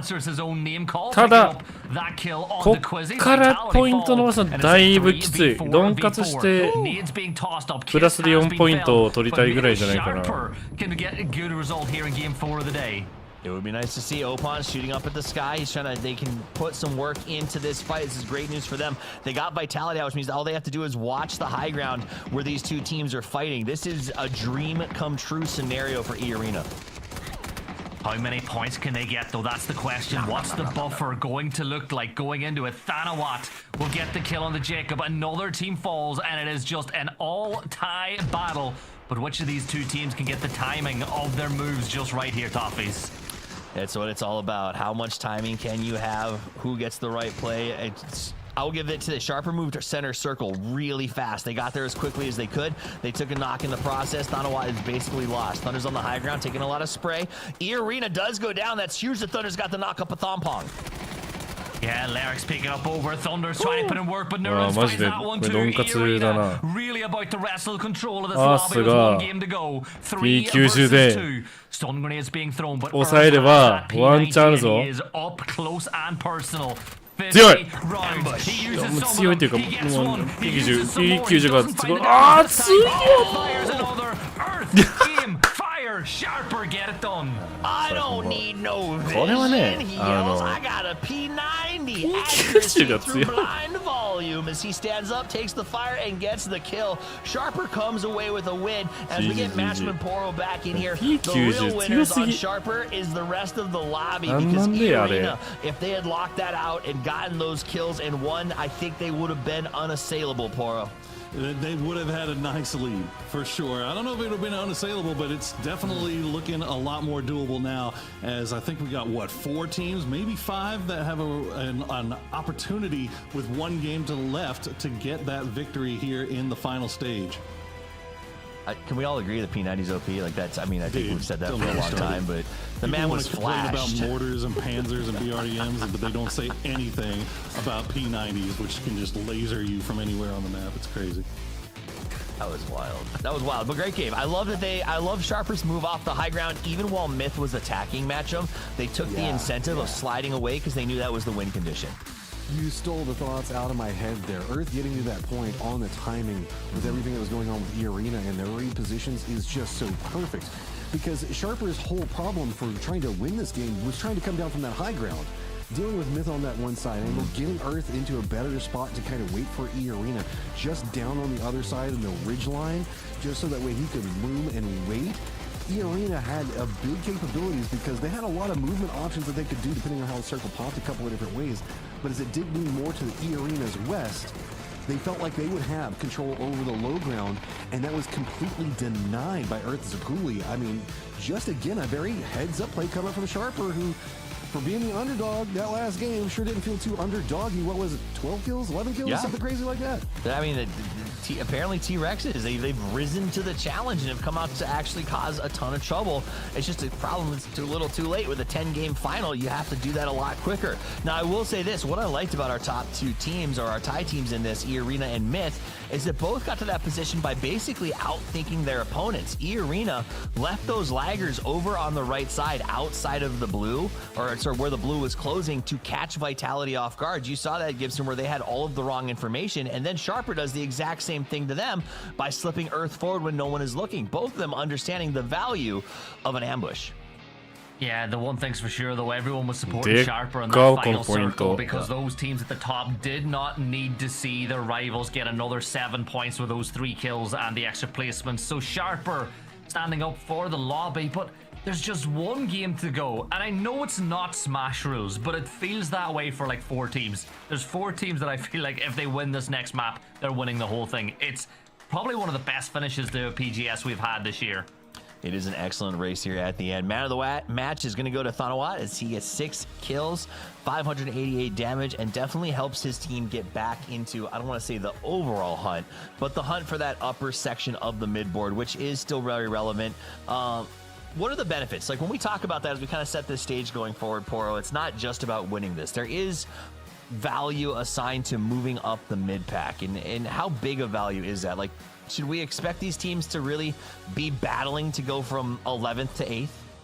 Yeah, absolutely. I mean, we've talked about it a couple of times today. The PGC point battle is raging right now, and that top 8 PGC is it's all up for grabs. Obviously, now that we're in circuits 3 and 4, there's more PGC points on the table, more at risk. And if you look at the top 8 that was coming into this weekend, T1 and NAVI, they were up in there. They're not even in the final. So you stand a lot of space to gain off of this. And there you go, your total leaderboard. Oh, even VP, they're 12 points back, but it does feel like they still have a shot. It feels tenable. Let's break down that leaderboard. 82 is feeling very good after that one. Imagine if they had won it, though. That would be very, very tough. Soup, Geek, Virtus Pro still in striking distance. Twisted Minds, I think they'd have to have one of the best games of their life to get back into this. So I think Virtus Pro and Twisted a little bit tricky, but again, Virtus Pro defending the WC champions, maybe they pull it off. There's something else that you brought up earlier, Gibson, and that's another benefit besides the PGS points, besides the cash of making the top 8. Yeah, that of course is the fact と that いう you だと思 get う。あとのチームはトップ next week. You'll be 8 playing in の that 中に入れ crazy れば losers bracket where you've got い a い気は best す of る。 5 to try play next weekend. And there's a few teams, you know, in that like 7th, 8th, 9th, 10th position that'll probably go head to head trying to get their spot in the next week as well. Yeah, and I think that's a big part of it is like you don't want to end up in the bottom. You don't want to have to risk that losers bracket situation because if you fail there because you have a bad day, someone wakes up with the flu, someone breaks their ankle, a table flips over in the hotel room and slices a hole in your Rex hand, that could cause you to have to stay in that losers bracket over and over and over again because you're not making it out, and that's not a place you're going to get a lot of PGS points. So you got to make sure you maintain that for yourself. Matchum, you look inspected. I'm confused because we played winner stage first going into it, right? Yeah. So, okay, I trust. Are we talking about the momentum into because it's like this whole lobby just plays again the start next time, and then the bottom 8 play through survival against the guys that didn't play yet, right? Yep, so we're going to double check the schedule, and while we do that, we're going to send an interview over to Perfectix to make sure that all of the information is correct about the format going into next week. Hello guys, welcome to the interview. We're having Perfectix with us here. Can you say hello to the audience right now? Hello guys. Because the leading team is like so close. Do you feel like any pressure right now? We don't feel any pressure. I mean, we're a bit far from the first place, so we will try to find our best game to reach the first place. If not, we will try our best to like reach more PGS points. Yeah, the PGS points, the road to PGS is more important. It's also important, right? Yeah. And let's talk about any messages want to send to the hot lobbies before the next round. Before the last game, yeah. Yeah. Okay. I think I have 2 words. It's be careful. Be careful. Can you explain that? Just we are going to kill all the lobby. We will try. Okay, cool. And waiting for see you in the next game. Good luck. Yeah. Bye.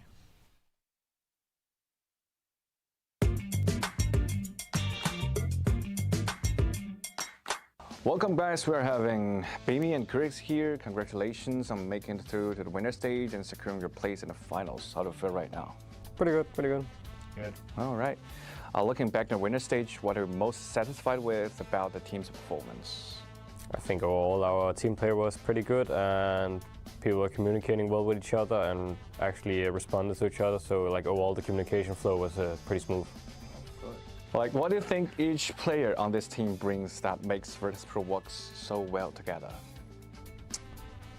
I think it's because we got a pretty good mix of players in front of that. We have, for example, Luca and Nix as very aggressive and proactive players that like to get stuff done all the time. Like they just move forward, forward, forward.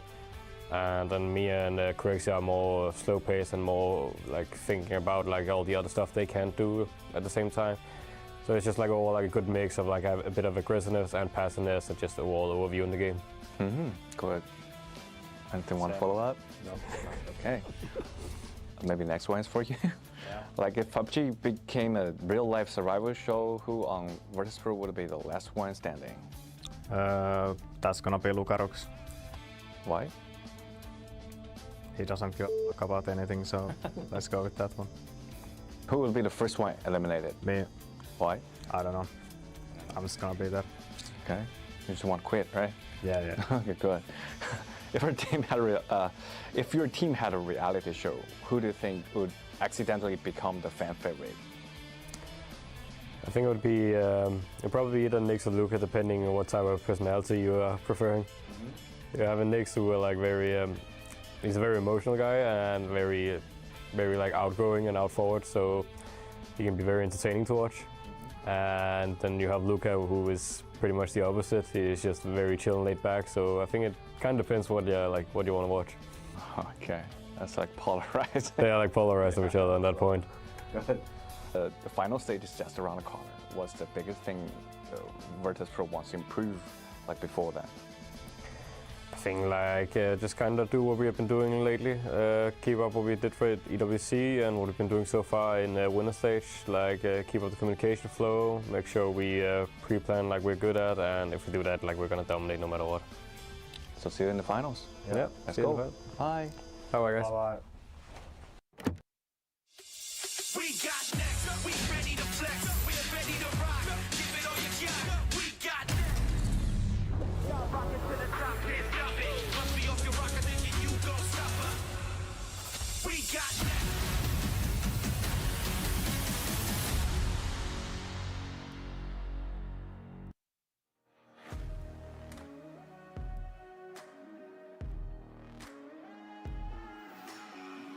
It looks like the time has come. The final is here as we prepare to head directly into the last map. This is where everything comes to a head. PGS7 from Shanghai, China has come to a finish. One more game to play. The race for the championship is just a few teams at the very top, and it is going to be fast and aggressive. Coral, prepare for this match.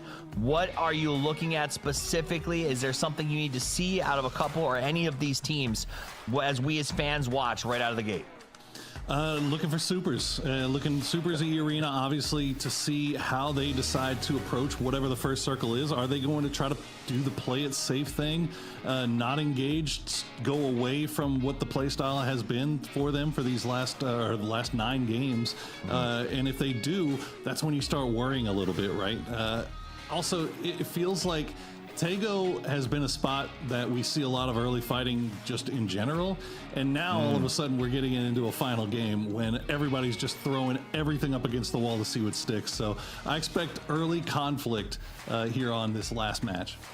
I mean, the fact is, this is ending on Tego, which is incredibly scary, I think, for a lot of these teams. It's not the norm. It's a new adventure. We started here. We'll end here. It is the final match of PGS7. E-Arena in a strong position, but Supers, GK, and Virtus.pro are on the chase. For the last time this week, it's time to Tego as we head into game with your casters, Porosaurus and Matchroom. Here is the end of PGS7. Plane path all the way over to northeast, ending down in the kind of southwest, so it gives you anything unless you want to stretch down for hospital. Airport going to be very quickly gobbled up by Falcons, of course. But I feel like when we get this plane path, Poro, Shipyard looms large. We keep getting pulls back that direction time and time again with this plane. Does feel like that, and this is also a map that we've seen a lot of action going on in the south, but that's going to be avoided this time around with that plane. So we'll see if we go up to the north in that island. There's already a number of teams playing around those bridges. Myth up there by Shipyard, as you said, Virtus Pro, Yongshan, DNS, JDG, now even Nemesis, all the way on that river on the north side. As everybody's just kind of biding their time. It looks like for now, at least, we'll avoid any early game shenanigans. And there you go, dead center. Man, this is going to be a bit one of those gamble situations. You have to assume that it's going to end up down into the south. Northern Ireland just keep it a bit more, but I mean, we can see these circles go do some crazy things right now since we've removed the water elements from it. It can go a little bit of wherever. Get an idea of what's going on in that last game is it all pulled down Los Leones and Puerto Paraiso. This circle off the start was, you know, we talked about we get a lot of open endings. That was a very open start to the game. It was just so much water. It was, and actually getting reminded that Sharper actually started that match all the way up in the northwest. You see how long it took them to come in, and going through Los Leones, they end up taking that that high ground position on the edge, and a lot of good shifts going their direction, but they did have to win this initial spot from Anyone's Legend, and that is where they started their rampage by taking out Delwyn, and it was basically just kind of high ground from there, wasn't it? This is just a very cleanly played game from Sharper. You know, we've kind of talked about like them being newish on the block, but whenever we look at players like that, they've been around for a really long time. Dating back all the way to like 2018, 2019, that's whenever we saw them entering the Southeast Asian Championships. I mean, Thanawat was a 2019 PNC player. So there is a lot of still history on this squad. It's just kind of a newer mesh of players with a couple of newer VP 東西どっか回るのかなと some 思ったけ very, ど I guess, experienced players, and you can start to feel that maybe the underdog story might be starting to die off. Taking a fight against Anyone's Legend to start this off with, and then taking Myth at the end of it, that's feeling pretty good. Feeling pretty good. Pretty nice. But once again, it's just APAC endgame, isn't it? Like, it feels like the later stages of these tournaments, the APAC teams really start to turn it on, start to shine. And something about just the way they approach the game, something about that play style.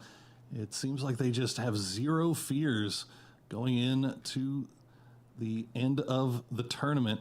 And that's actually opens things up a lot more for them. As we see Luca Rux keeping eyes down on Twisted Minds.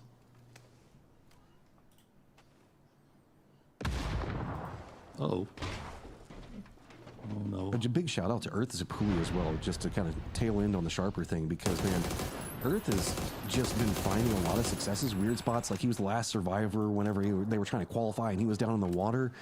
He just seems to be the guy that whenever something needs to happen, a lot of the pressure falls onto his shoulders, and I think he's just getting more and more comfortable with this the longer it goes, as MiTH Thailand's gonna, I think, send Kiss around to wrap, and it looks like Vitality also sitting in defense is Kiss enough by himself. Well, we also do have Kickstart coming up back behind the screen. Why not? I mean, this is kind of exactly what I was expecting. I don't know what happened there, Kiss.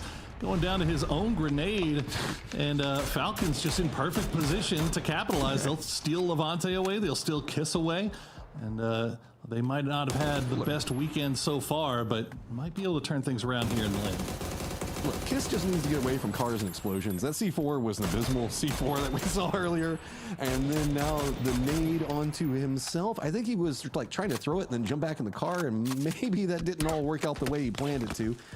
But, okay, so, MiTH Thailand, now you've lost Kiss, and, I mean, losing Kiss early, that's going to be hard. We do know the fact that Myth has got a lot of fragging capabilities on the team. Scappy's been known for having some commodities with Baron alongside him. Of course, Jacob, I mean, we talked about him a ton last year or so. Do they have a way to maybe get good old Kiss back and it be comfortable? Ish?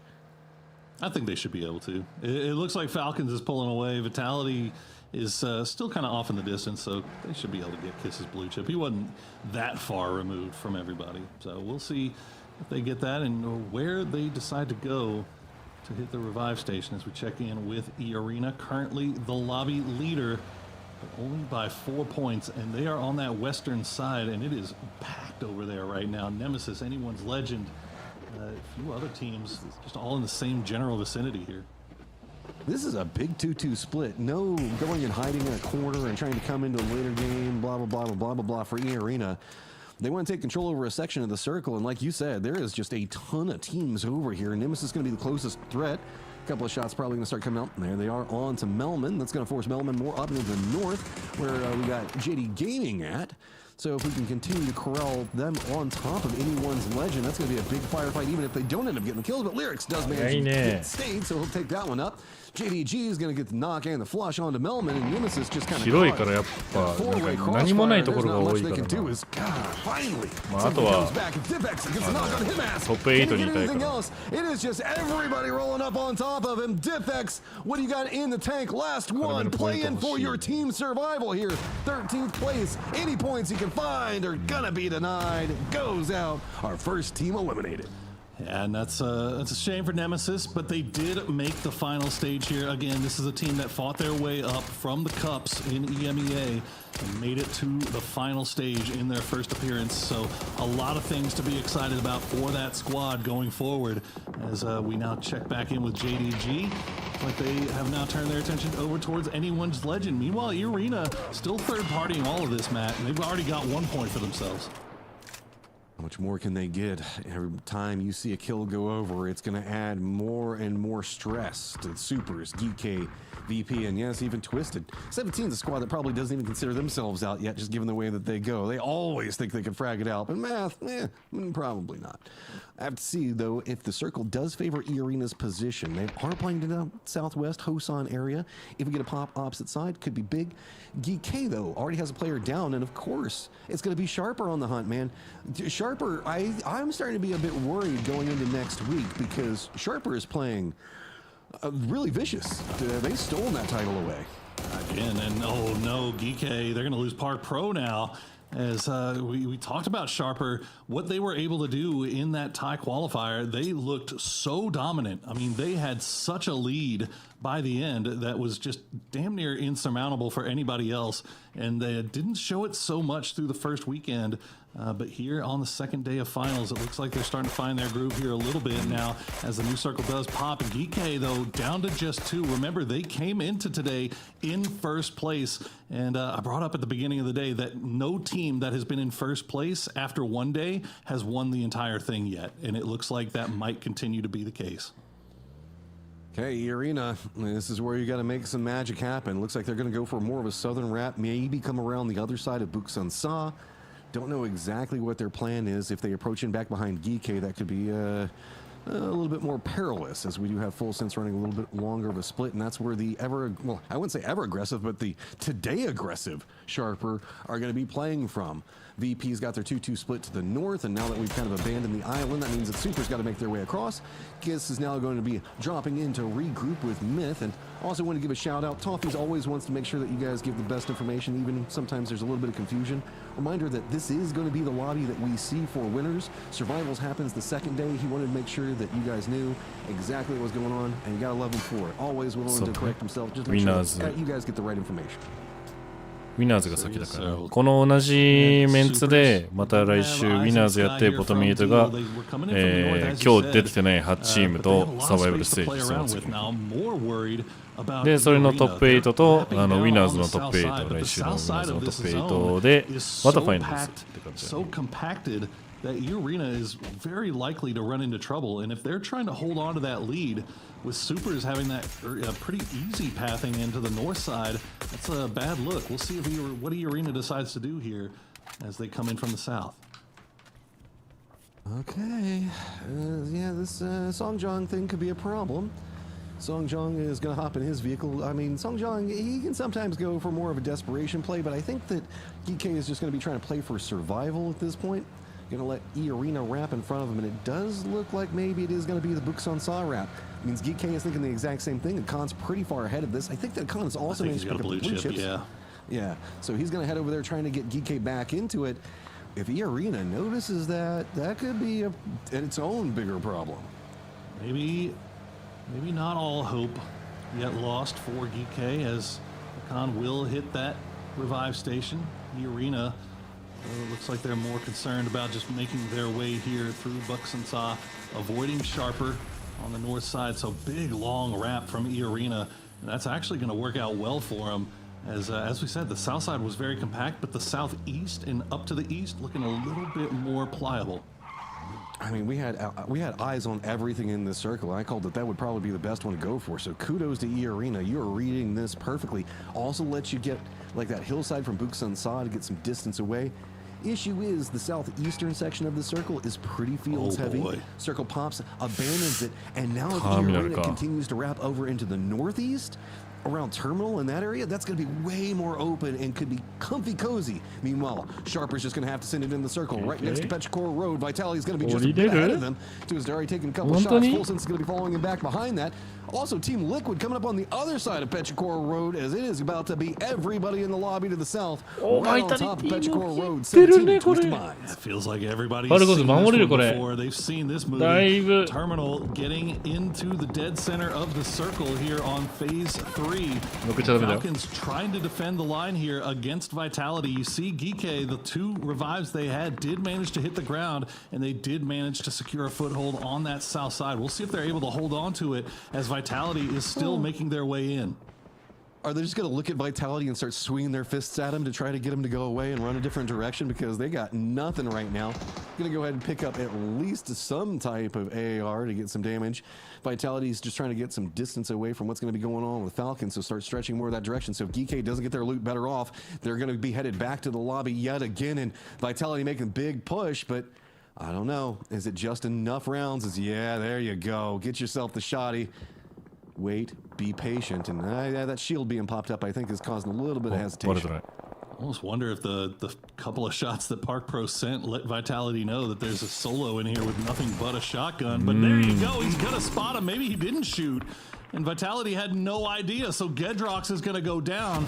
Park Pro waiting for the inevitable return push here, and actually the inevitable rain of grenades being sent over in that direction probably is more likely, as he's not even gonna stop down to loot up that fallen player, even though all he's got is a shotgun to his name. Vitality doesn't know really that the other GK players aren't over here. They have to assume that maybe all 4 have regrouped and kind of gone for this position.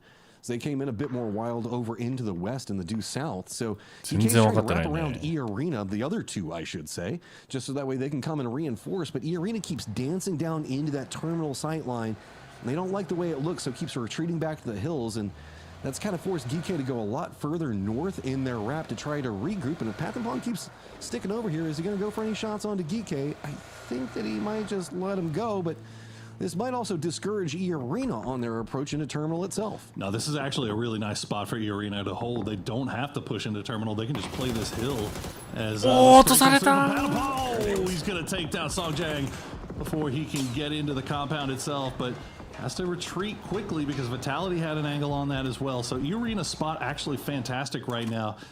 Super's still up on the north. Big wide split as we wait and see what the next circle decides to do. Is it going to stay on Terminal, or will the south get some love? It looks like it will.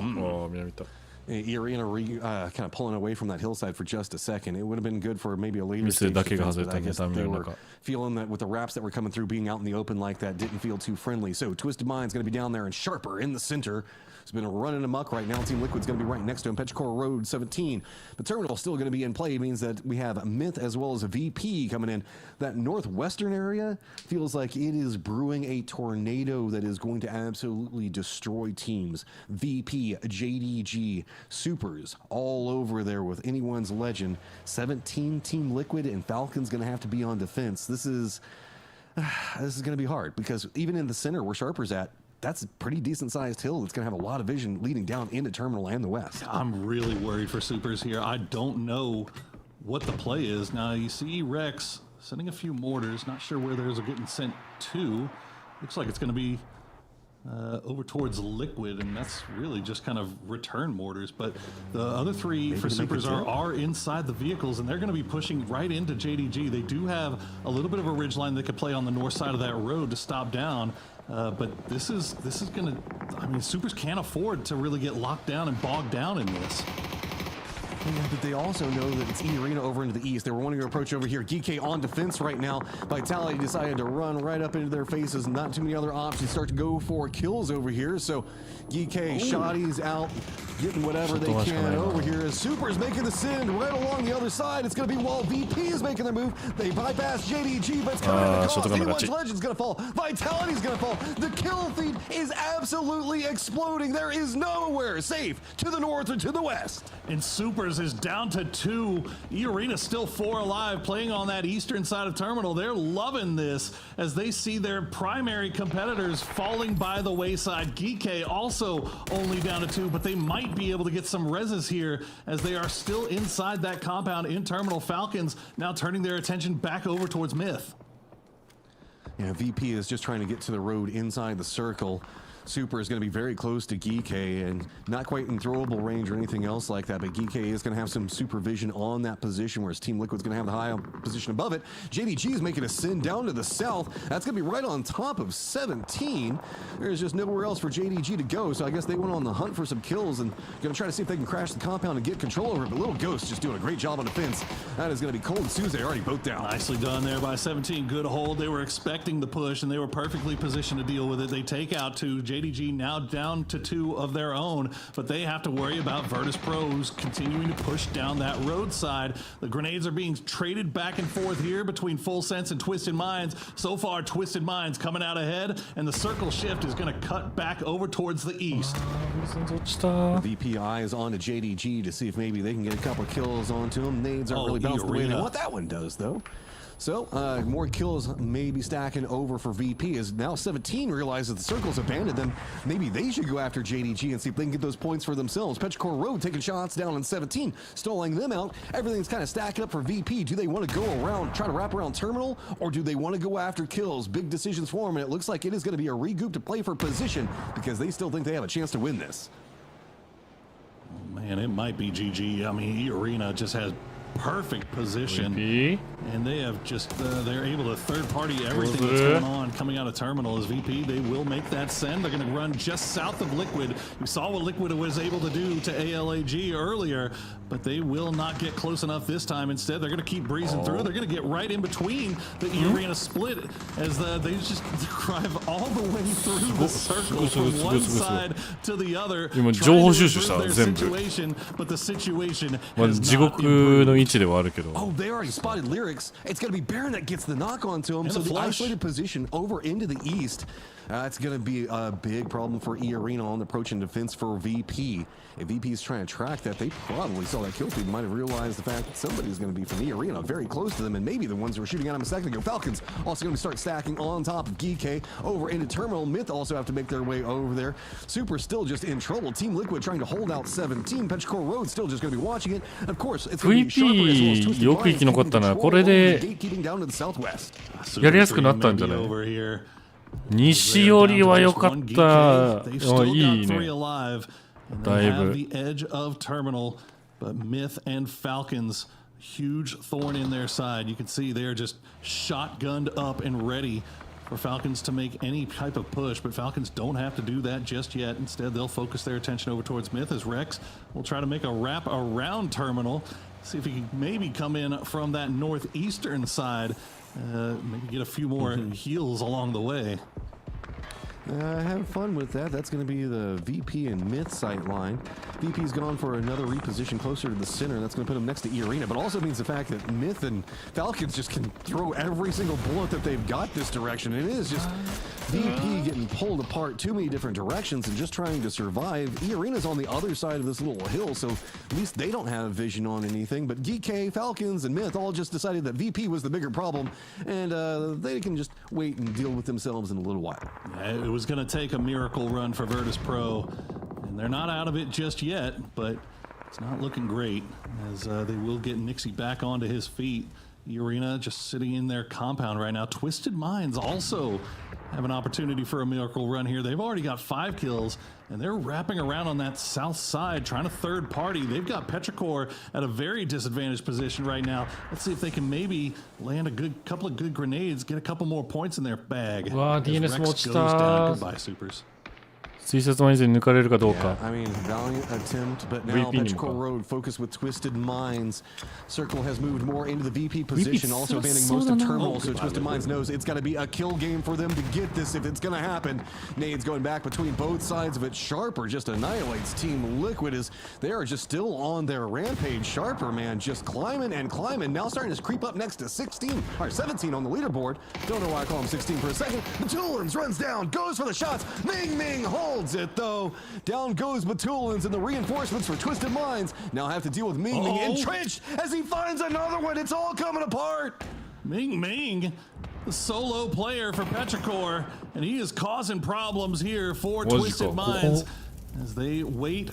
Oh, there's no way. Can Ming hit this? Oh my! Perfectly in Twisted Minds. They had to be aggressive. They had to go for points, but Ming holds 超え strong られ and る takes か。 down まあ Twisted. VP は超えそうだけど。 One up for Sharper, a one up for Petrichor Road. Make it 2 up for Sharper as they did manage to get the res. So, Sharper, you've got to try to get in the circle. Ming, you've got to try to get in the circle. Falcons, GK, you're on top of each other. Myth said, nah, we're done with Terminal.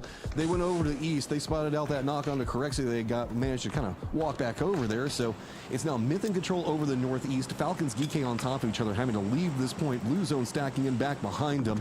VP eyes that direction. E-Arena just playing down to the southeast, not even involved in this. This hillside's created a perfect barrier of isolation so they can hold on to all their utility, all their armor, all their meds, and everybody else is just having to fight it out. Ming's reign of terror continues. He's taken out 1 from Sharper. Now he's got his eyes on Tanawat.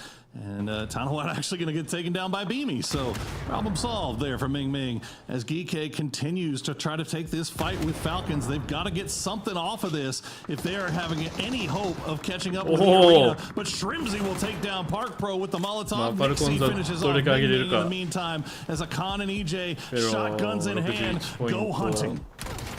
6 points to try to catch up against the arena, and they still have to go in the circle after that. EJ goes down. Akan's got the shotty, but Falcons have the numbers flooding around him right now. They have a decent idea on where he's at, and it's got to be this a little countertop providing him some safety, enough to get 1 of them. Now where does he step away?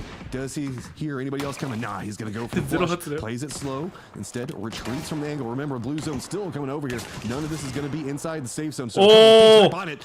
いいぞこれ。 Back down the うわ地獄だマジこれ。 on the outside of it. Myth watching. これ地獄だ。 Oh, this is a way to get a couple of kills, but Nixie taking the shots. Akan has nowhere to go. He's just trapped in a device of his own creation. Hoisted by his own petard, the C4 is starting to tick out. 逃がさない。 Oh my god! Before he goes down to his own C4, he'll take out a bunch of Falcons in the process. But 7 kills is not going to be enough. E-Arena in perfect position here to secure the championship of PGS 7. VP just can't find enough to take that first place position, but second place still potentially on the table. E-Arena though just still has so much utility left over. Nixie starting to feel it. Gets knock on to Baron. Myth has been playing over in that northeast. They managed to find a ridgeline pretty much due north inside the circle while VP's got control of all the west. Now it's starting to mean that finally E-Arena is getting vision on everything as everybody's got to start clustering around that hillside. Yeah, I don't think there's enough left on the board for VP to catch up to E-Arena, but of course E-Arena doesn't know that. VP doesn't know that. Both of these teams will absolutely do everything in their power to secure this win. A few more points. Nurans just keeping an eye on that ridgeline, trying to bait out a peek by moving that vehicle around as Jacob's going to go down to Nixie with a well-placed grenade. That might be Myth in trouble. It looks like Nixie's all by himself, just soloing Myth right now. Yeah, okay, BB. I mean, he's getting a lot of that information and what he wants to try to make happen over there. Scrappy Or Scappy, sorry, I don't know. My words are just gone for me. E-Arena, though, making a commitment back into the west. They're starting to push up the hillside. Beamy's going to be waiting for it. Nurin's just about out Lukaruk, so that's one down. They know the threats between them. Up on top, you can see profiling the down player for VP, trying to see if he can get any information. Feed it back over to his teammates. MiTH watching on the outside of this path of Pong, running forward, making sure to secure up Lukaruk. But that opens up an angle for Nixie. He gets a knock on the path of Pong. Really nice trade to start things off. That grenade's going to sail just a little bit too wide. Opons has another one in the bag. We'll send it through the smoke, but he's going to get taken down by Beamy. Nurin's now the last player left alive.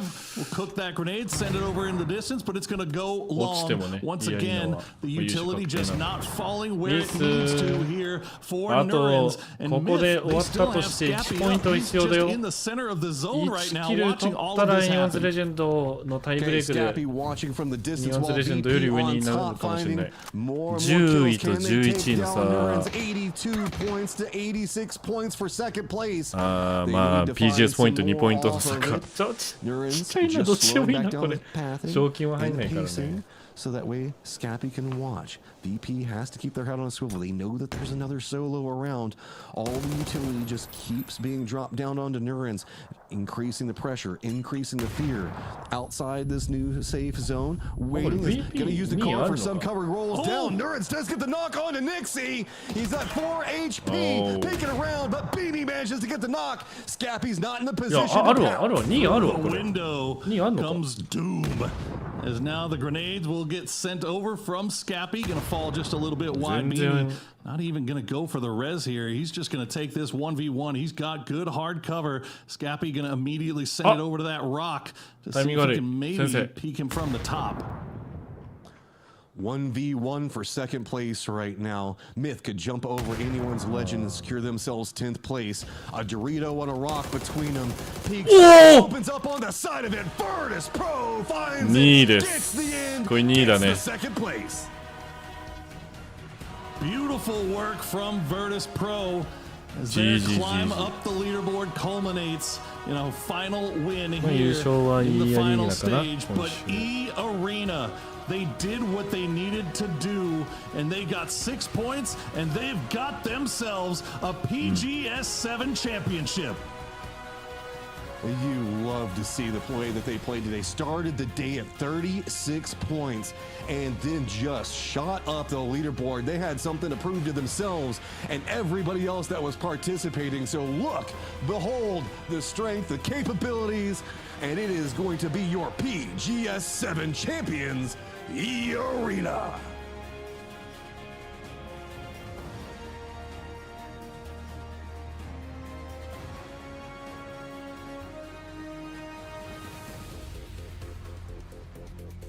A journey that started in the group stages with a fight to third, took them to the winners. They got third there as well, and now they get to stand behind the trophy as the champions. You've heard the phrase, follow the white rabbit. That's where the truth lies. Well, the truth is, E-Arena from the start of PGS7 put pedal to metal and deserves the win as they lift the trophy and rejoice. Your PGS7 champions, the White Rabbits, E-Arena, and deserve every step of the way. 60ポイントぐらい稼いでる？あ、60ポイント稼いでる。 Absolutely stellar performance coming out from these guys through and through on today. I mean, to rebound mentally after what we saw yesterday, Gibson. I mean, it wasn't a terrible day, but they were not on track to be aiming for this. And it was all just mental and walking it through, understanding and just taking every opportunity that was presented to them.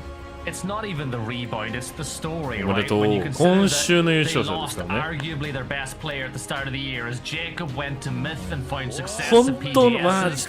And then they finally started 言いたくないけど、本当の本番は今月末だし、本当の本番は PGC だか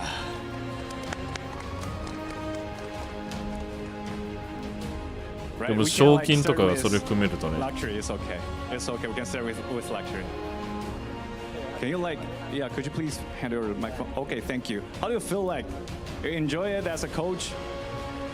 ก็รู้สึกดีมากครับเพราะว่าแบบเฉียดไปเฉียดมาหลายรอบแล้วเคยได้ที่2แบบ 2-3 รอบแล้วก็เลยรู้สึกว่าแบบว่าเหมือนได้ปลดล็อกทีมครับประมาณนั้น分一直是上下的，然后你每次都是第2、第3名，然后今天拿到了冠军，是特别感动。Lecter said we just always be the second place and third place, and this time we finally won the champion. So it's really a good time. It's a good moment.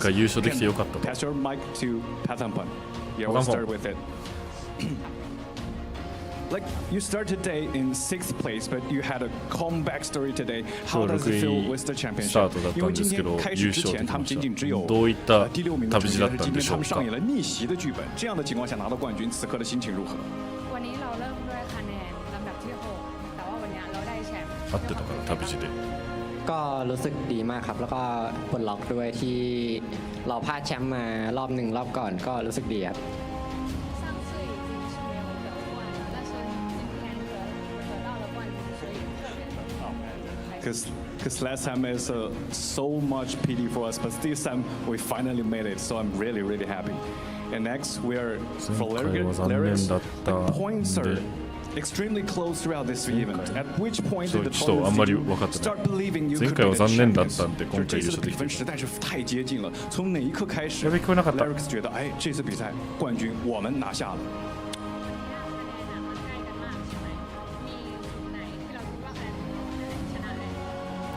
ก็มีแค่ช็อต VP ครับเพราะผมตายก่อนแล้วก็นับฟีดให้เพื่อนครับว่า QVP ไม่พอแน่นอนครับก็รู้ว่าแชมป์แล้วครับ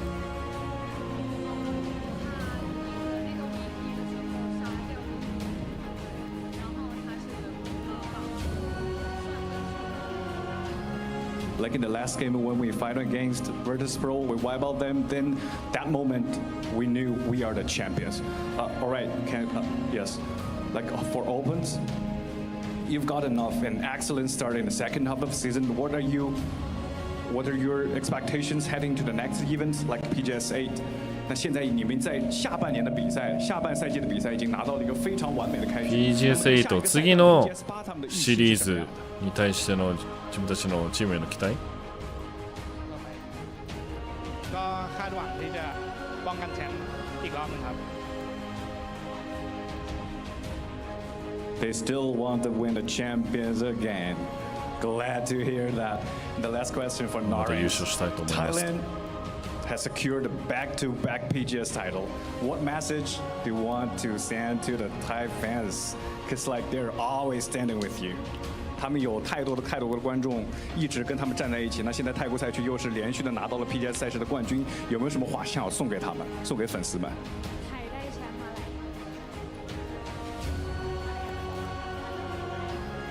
ก็ก่อนอื่นเลยก็ผมเหมือนเคยสัมภาษณ์ไว้แล้วว่าจะทำให้แฟนคลับคนไทยดีใจครับแล้วก็ครั้งนี้ผมทำได้ครับ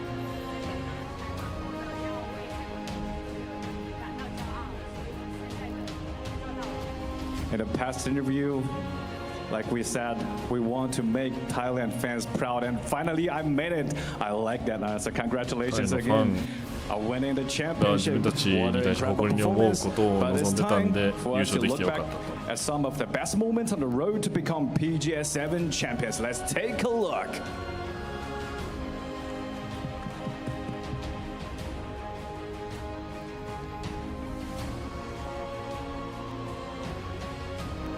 As EA stands behind the trophy, the highlight of their year so far, we'll take a look back at the highlights of how they got to raise it in the first place. It was aggressive play, Porosaurus, from the start.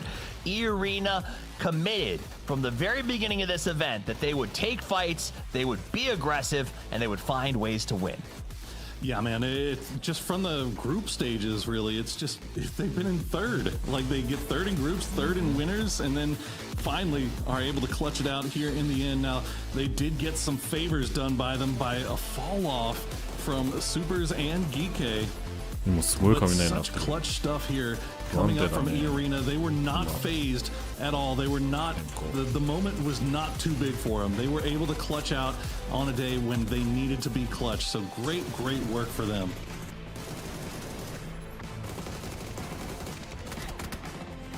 looking around at the performance, man, I'm still just astounded on what is pretty much a 60-point climb on the day. 58 or something else like that. And you kind of alluded to it, was the falter from the guys at the top. And I think a big part of that was just due to the dominance and the way that we saw E-Arena play around this. They just kind of kept finding the opportunities and were playing in the right positions. And a couple of times that you thought, okay, well, maybe the squad could do this or whatever, they were always the proactive and initiator onto what was happening around them. Even in situations where you thought that they would probably end up dying, they managed to fight their way out of it, whereas so many people that were at the top were just kind of lost in the circles. Yeah, but from game 4 on, they were the best team in this PGS. Like, the first 4 games, bombed out in 16th with no points, 8th place, 10th place. From that point on, you barely saw them outside the top 4. They deserved it. They tied it up nicely. And you know what? Like I said, it's nice of them to kind of step out of the shadow of MiTH and get that event win as well. Like, you know how much it means to them. You know, it's a tradition as of now that we have a Thai team compete, if not win, PGC, and E-Arena starting to look like that might be the track they're looking to run. Now, you brought something up at the start of the day, Poro. I believe it was that no leader after day 1 has ever won a PGS. Am I remembering that correctly? That is correct. And here we stand again. Geeky and Soup both let the rope slide. The fact that VP came out with E-Arena and the 2 of them had blazer days. I mean, even to the point, Poro, where at the end of that game, Geeky tried everything they could with that C4 to create a buffer on the way out to keep second place, and it was not to be. It was always going to be tough trying to get out of that situation that they found themselves in, even down to 3. And once that circle shifted away from Supers, man, there was just nothing really that they could do. And honestly, it felt like E-Arena won the championship whenever they made the call to do the long wrap all the way around from the northwest to the eastern side, going down from the south side. They ended up getting a wide open eastern side of that circle to play from, and they knew exactly what to do once they got it, and just managed to get a nice little stack of kills for themselves as well, all the way into the end game. The Virtus Pro just proving a little bit too much for him, but at that point it didn't matter. So fantastic work from those E-Arena boys. E-Arena standing at the top of the leaderboard as they channel Jonathan Taylor-Thomas, feeling strong up there, looking good and ready to dominate. It feels like this could set the stage for a very big run because, Matt, what happens here is we have 2 more weeks of constant play, and E-Arena has sort of set the momentum that could carry them forward through the entire circuit. Yeah, it's going to be really hard to replicate the success of today, but as long as you don't have day 1, it shouldn't be too hard to kind of balance it out. Other side of that, this is going to be a great opportunity whenever you look at GK as well as Supers to try to go, okay, what the heck is going on? Why did this end up happening? But it was great to see a resurgence coming up from Twisted Minds, ending up in 5th place overall, and also Sharper, man. Sharper, give me more of whatever happened today. Toffees, I know you were singing their praises coming into this. They were like one of your favorites as the underdogs. Like, give me some love from them. I've definitely given them a little love, but I will be honest, I've also said some pretty mean things about them this week, specifically their play in the previous round. So what I can give you on Sharper is that a team that is that far behind and feels the ability, the willingness to put everything out there and take these fights is a team that I'm excited to watch develop for the future, right? This is a team that said, hey, we don't have a lot going into day 2. Let's just put it all on the line. And, you know, Gibson, fight after fight, they kept coming out on top. Yeah, they did. You know, the T-Rexes, as they were called by the self-appointed Quokka, Poro, came in strong on day number 2 and picked up a bunch of points. There's a reference if anyone was watching yesterday. But again, it was very on-off for them. One day they were terrible, the next day they were great. Then one day they were terrible, then the next day they were great. There's stuff they can build on. I think they have a ton of talent in players like Earth and Thanawat, so maybe those 2 players can add some more leadership going into the next PGS. But I think the big one for me is they didn't win, but VP consistency once more, finishing in 2nd place off the back of winning EWC. And let's be real, they were imposters in 2nd place when you look. Yeah, but look at how few placement points they got. They just fragged their way to 2nd. I mean, okay, I gotta jump in. Is it technically a back-to-back? We did have give it Games to of the Future in between. I'm not going It does feel back-to-back. Okay. That wasn't real. No, we're not talking about that. That was like a weird alternative reality. Back to back, as far as I'm concerned. Nixie comes away with a great game, and it looks like we have a chance to catch up with our MVP, Nixie. PGS7 final MVP. Thank you so much. I have to tell you that's because the competition of the final MVP is like so close. How do you feel right now after telling this? I mean, I didn't expect to win. I thought the MVP is always from the winning team. So, I mean, it's a nice surprising. So, yeah, I feel good, of course. All right, but it's like a back-to-back FMVP for you. Anything difference between the EWC final MVP? I mean, I would say the main difference is that my teammates were standing beside me because we won the trophy. I'd always trade the MVP for the trophy, so yeah, I guess that is the biggest difference. But you've already had one. All right, the last question, like you said, the teammates are always important, but MVP is kind of an individual award. So what do you want to say to your teammates? I mean, I'm proud how we bounced back. We kind of had rough games at the start of the day. So I'm really proud of them how we bounced back, of course, and yeah, I just wish that because we always had a dream of winning the last game and winning the champion at that moment, but it didn't happen. It didn't happen, sadly, but I'm sure that it's gonna happen in the future. So yeah. Yes, it's a little pity, but well done, Nixie. Well done, Virtus Pro. Thank you so much. Yeah, and once again, congratulations to the PGS7 final MVP, Nixie. Thank you. Congratulations again. All right, coming up next are two things everyone has been waiting to see: the PGS7 total prize leaderboard and the road to PGC PGS points. Let's take a look. So I feel so bad for Nixie that they did so well at EWC. They got to take a victory lap on the last game instead of winning it at the last moment with all the stress. I love that winner's mentality out of these guys. But let's look at the prize leaderboard. E-Arena takes home $31,000, Virtus Pro 21, and then it goes on down from there. We saw Geek try everything they could to keep that extra 9K in their pocket in that last fight against the Falcons, but the Falcons looking out for their friends from the West, Virtus Pro. Gibson? Yeah, exactly. The Falcons, they're on the wrong side of the leaderboard. But you know what? Twisted Minds, a bunch of money for them. GK the same. Those teams doing pretty good for themselves. I'm sorry. Every time I see GK, I still think about the European roster. That's all me. But here's your overall PGC point leaderboard. Is it safe to say VP probably going to be there? I mean, it's borderline safe to say they're going to win it at this point. Like, they have been light. I mean, but that's it. It's like you peak at the right time. And there has been this tradition, Poro, when you do well at EWC, there's sort of this rebound phase. We saw that with the Falcons. We saw that with Twisted Minds. And I thought I was worried about it with how they played last week at Games of the Future, but here they stand in second place. And yeah, they didn't win, but that's still a statement that, boys, we still got it, and we're rolling towards PGC like a lightning storm.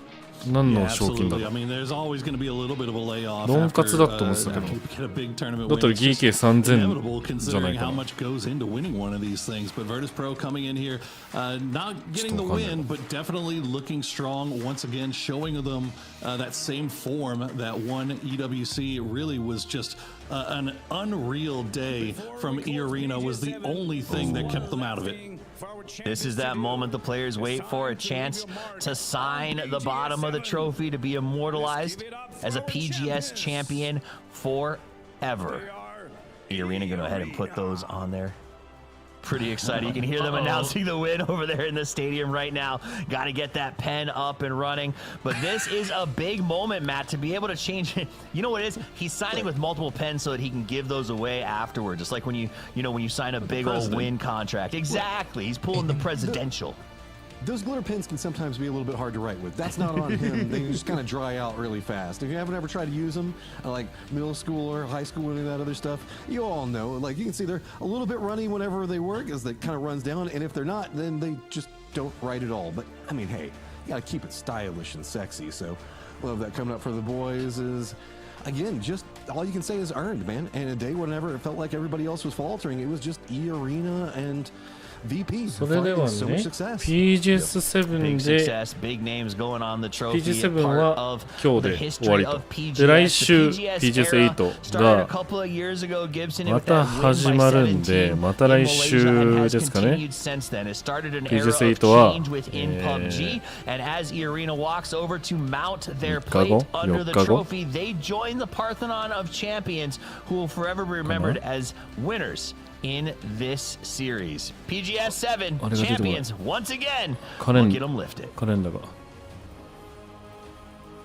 Gotta catch the names for a second. Oh, I always love the little happy bounces coming up here. The guys. I mean, like, yeah, dude, it's their moment. Enjoy it. We haven't had a chance to talk about this. 13 They did kind of come in as the underdogs for this. There were a lot of expectations for a lot of other squads. 木曜日だねグループステージがないから1日9試合はない It's just through their own skill and their own wherewithal. 13、14、15、16、13がウィナーズ、サバイバルで Absolutely. The names to remember are Larix, Norins, ファイナル Opons, ファイ and ナル Pathompong, names that have でその been 次の週が journeymen, シリーズファイナル mercenaries, PGS9 grinders within their scene in a そ place こ APAC で that has been on the rise for years. そこが一番高いか They な have had そ to の価 watch 値 their としては countrymen, their teammates, 賞 and their 金もそう regional だし champions PGS ポイント not も be そう them. だ And し here they PGC stand now at the top そう of the Road podium to on track PGC to の make ポ a イント move. が This 一 is 番 the 高い time, Gibson, to lead yourself towards PGC to make a statement that you forgot about us, but you can't anymore. お疲れ様ですお疲れ No, 様 you です can't. また来週 Second half of the year, EA's putting the front foot forward, and hopefully they can continue. Look, また I 来 love 週 this は roster. I think they're 僕 great 川 guys. 原 They're ジョ fun ン to マイケ watch. ルです Let's see if they can continue momentum, but it doesn't slow down 多 because 分ハイライ they ト got what, a couple of days PGS7 の break ハイ and ライ it's トが back 最後 at に it あるん again. で、この配信は At it again, and that's what's going to PGS7 happen. の We're ハイライトが gonna be 終 back わっ at て it から終 again 了します next week. We're starting it それでは one また day 来 later 週 because there's no group よろ stages, しくお but 願い when し we ま come す back, さよな it'll ら be with the winners stage. The same 16 take the field, but they've have a couple of days to adjust, to make some meta shifts, and to deal with the monsters who dominated this week. But before we sign out and say we'll see you soon, I love final thoughts. So let's take one last look back at PGS 7. Borosaurus, give me your final thoughts. Congratulations to E-Arena. Obviously, it's always had to suck for them, as many have said already, just not always being that top team from Thailand that everybody has on that's name is on their lips, right? But now coming in here and stepping up in a big way. I'd love to see the PGC point total. You see how interesting that whole race for that top 8 is starting to get now. Now that E-Arena has hopped up in there, VP also kind of securing a little bit better hold on there. But with 2 more events left to play in that circuit, what do we call it? Circuit 3, S2, Series 2, and then the Circuit 3 final. There's still a lot of points left to play for these guys, so still a lot of opportunities to try to put yourself in that top 8 and get that guaranteed pass to PGC. It was a big get for them. E-Arena does move comfortably into the top 8 at 124. They have a 12-point buffer over the team closest to them below. And Virtus Pro actually far and away 169, feeling very, very good up at the top of that push. Made in Thailand, still barely holding on. Gibson, end of PGS 7. Final thoughts? Yeah, a lot of teams with a lot to prove next week. Big names like NAVI, the Expendables, Genji, Alpha Gaming off the back of a top 3 spot at EWC. All of those teams did not show enough in the first week of PGS 7. Let's see if they can do things different in PGS 8. And please, God, let's get some love going for the Americas. Amen to that. Matchup final thoughts? All right, we're talking a lot about all these squads doing everything. Take the successes from today. Sharper, E-Arena, whatever magic you found today, bottle it, hold on to it for 3 more days. Bring it back because you guys put on a hell of a day today. VP as well, just so consistent whenever we look at the way that they play. Sure, they're not walking away with that #1 spot. I know Poro at the start, we were trying to talk about the consistency of VP, and we were like, are you with us now on VP most consistent throughout the year so far? Sure, man. Yeah, I guess that's the argument I made. Yeah, it is. Well, while you guys go back through the annals of history to discuss who expected what, I will say this. I did not expect E-Arena to come out with the win when we showed up here at this event. For them to throw off the expectations, to come out at the top, and to dominate or win the way that they did is a big deal. But the warning for everyone, is PGS 8 is not very far away. And as Gibson alluded to, there are monsters swimming beneath the surface that have been waiting, plotting, planning, and looking to get back into this. So while the winners bracket will be interesting, the survival stage is going to be brutal. Make sure you are here. We're going to be back next week at the same time in the same place for even more PUBG action with the Global Series 8. But until we see you then, play more PUBG. They wanna see me in a shiny flash. Who got this hella pretty face? Got us something dope, heard you mad. I don't really wanna understand. Got a missile aim, got a pretty face. I don't partake with them fakes. I don't like that, you heard me say. Repeat again. I don't partake. Bargain, sat him down and raise a bargain. I beg your pardon, caution. New fleet, I make him nauseous. I'm all in this, my homemade for auction. Wonder if I'm breaking next week, I'm just a double take. When I dictate, say straight, no debate. The pressure elevate, ain't got no time to negotiate. Never chase, I set the pace. I'm a 5-star click from the cradle to the grave. They wanna see me in the shining flash. You got this hella pretty face. Got a son dope, heard you mad. I don't really wanna understand. Got a missile lane, got a pretty face.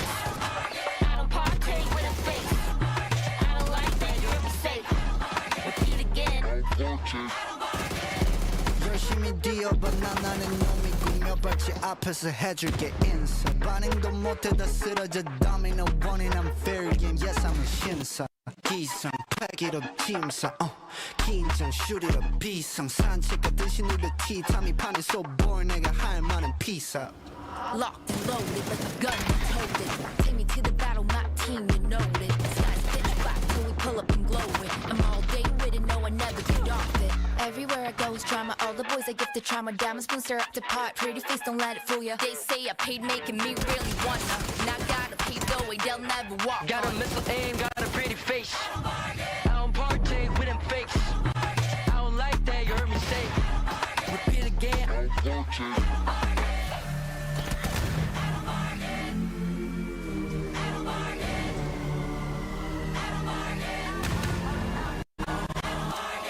So tired of hates and comments Why you got no sense that's common Talk the beef get cooked like ramen I just make gala and I dress her up with diamonds I know I don't bargain You can price me look at all my garments 나는 놈 위에 있는 놈이 난데 채널 고정해 5번으로 내 향이 남네 난 got a missile aim got a pretty face I don't partake with them fakes I don't like that you heard me say Repeat again, I don't partake Got a missile aim, got a pretty face I don't partake with them fakes I don't like that, you heard me say Repeat again, I don't partake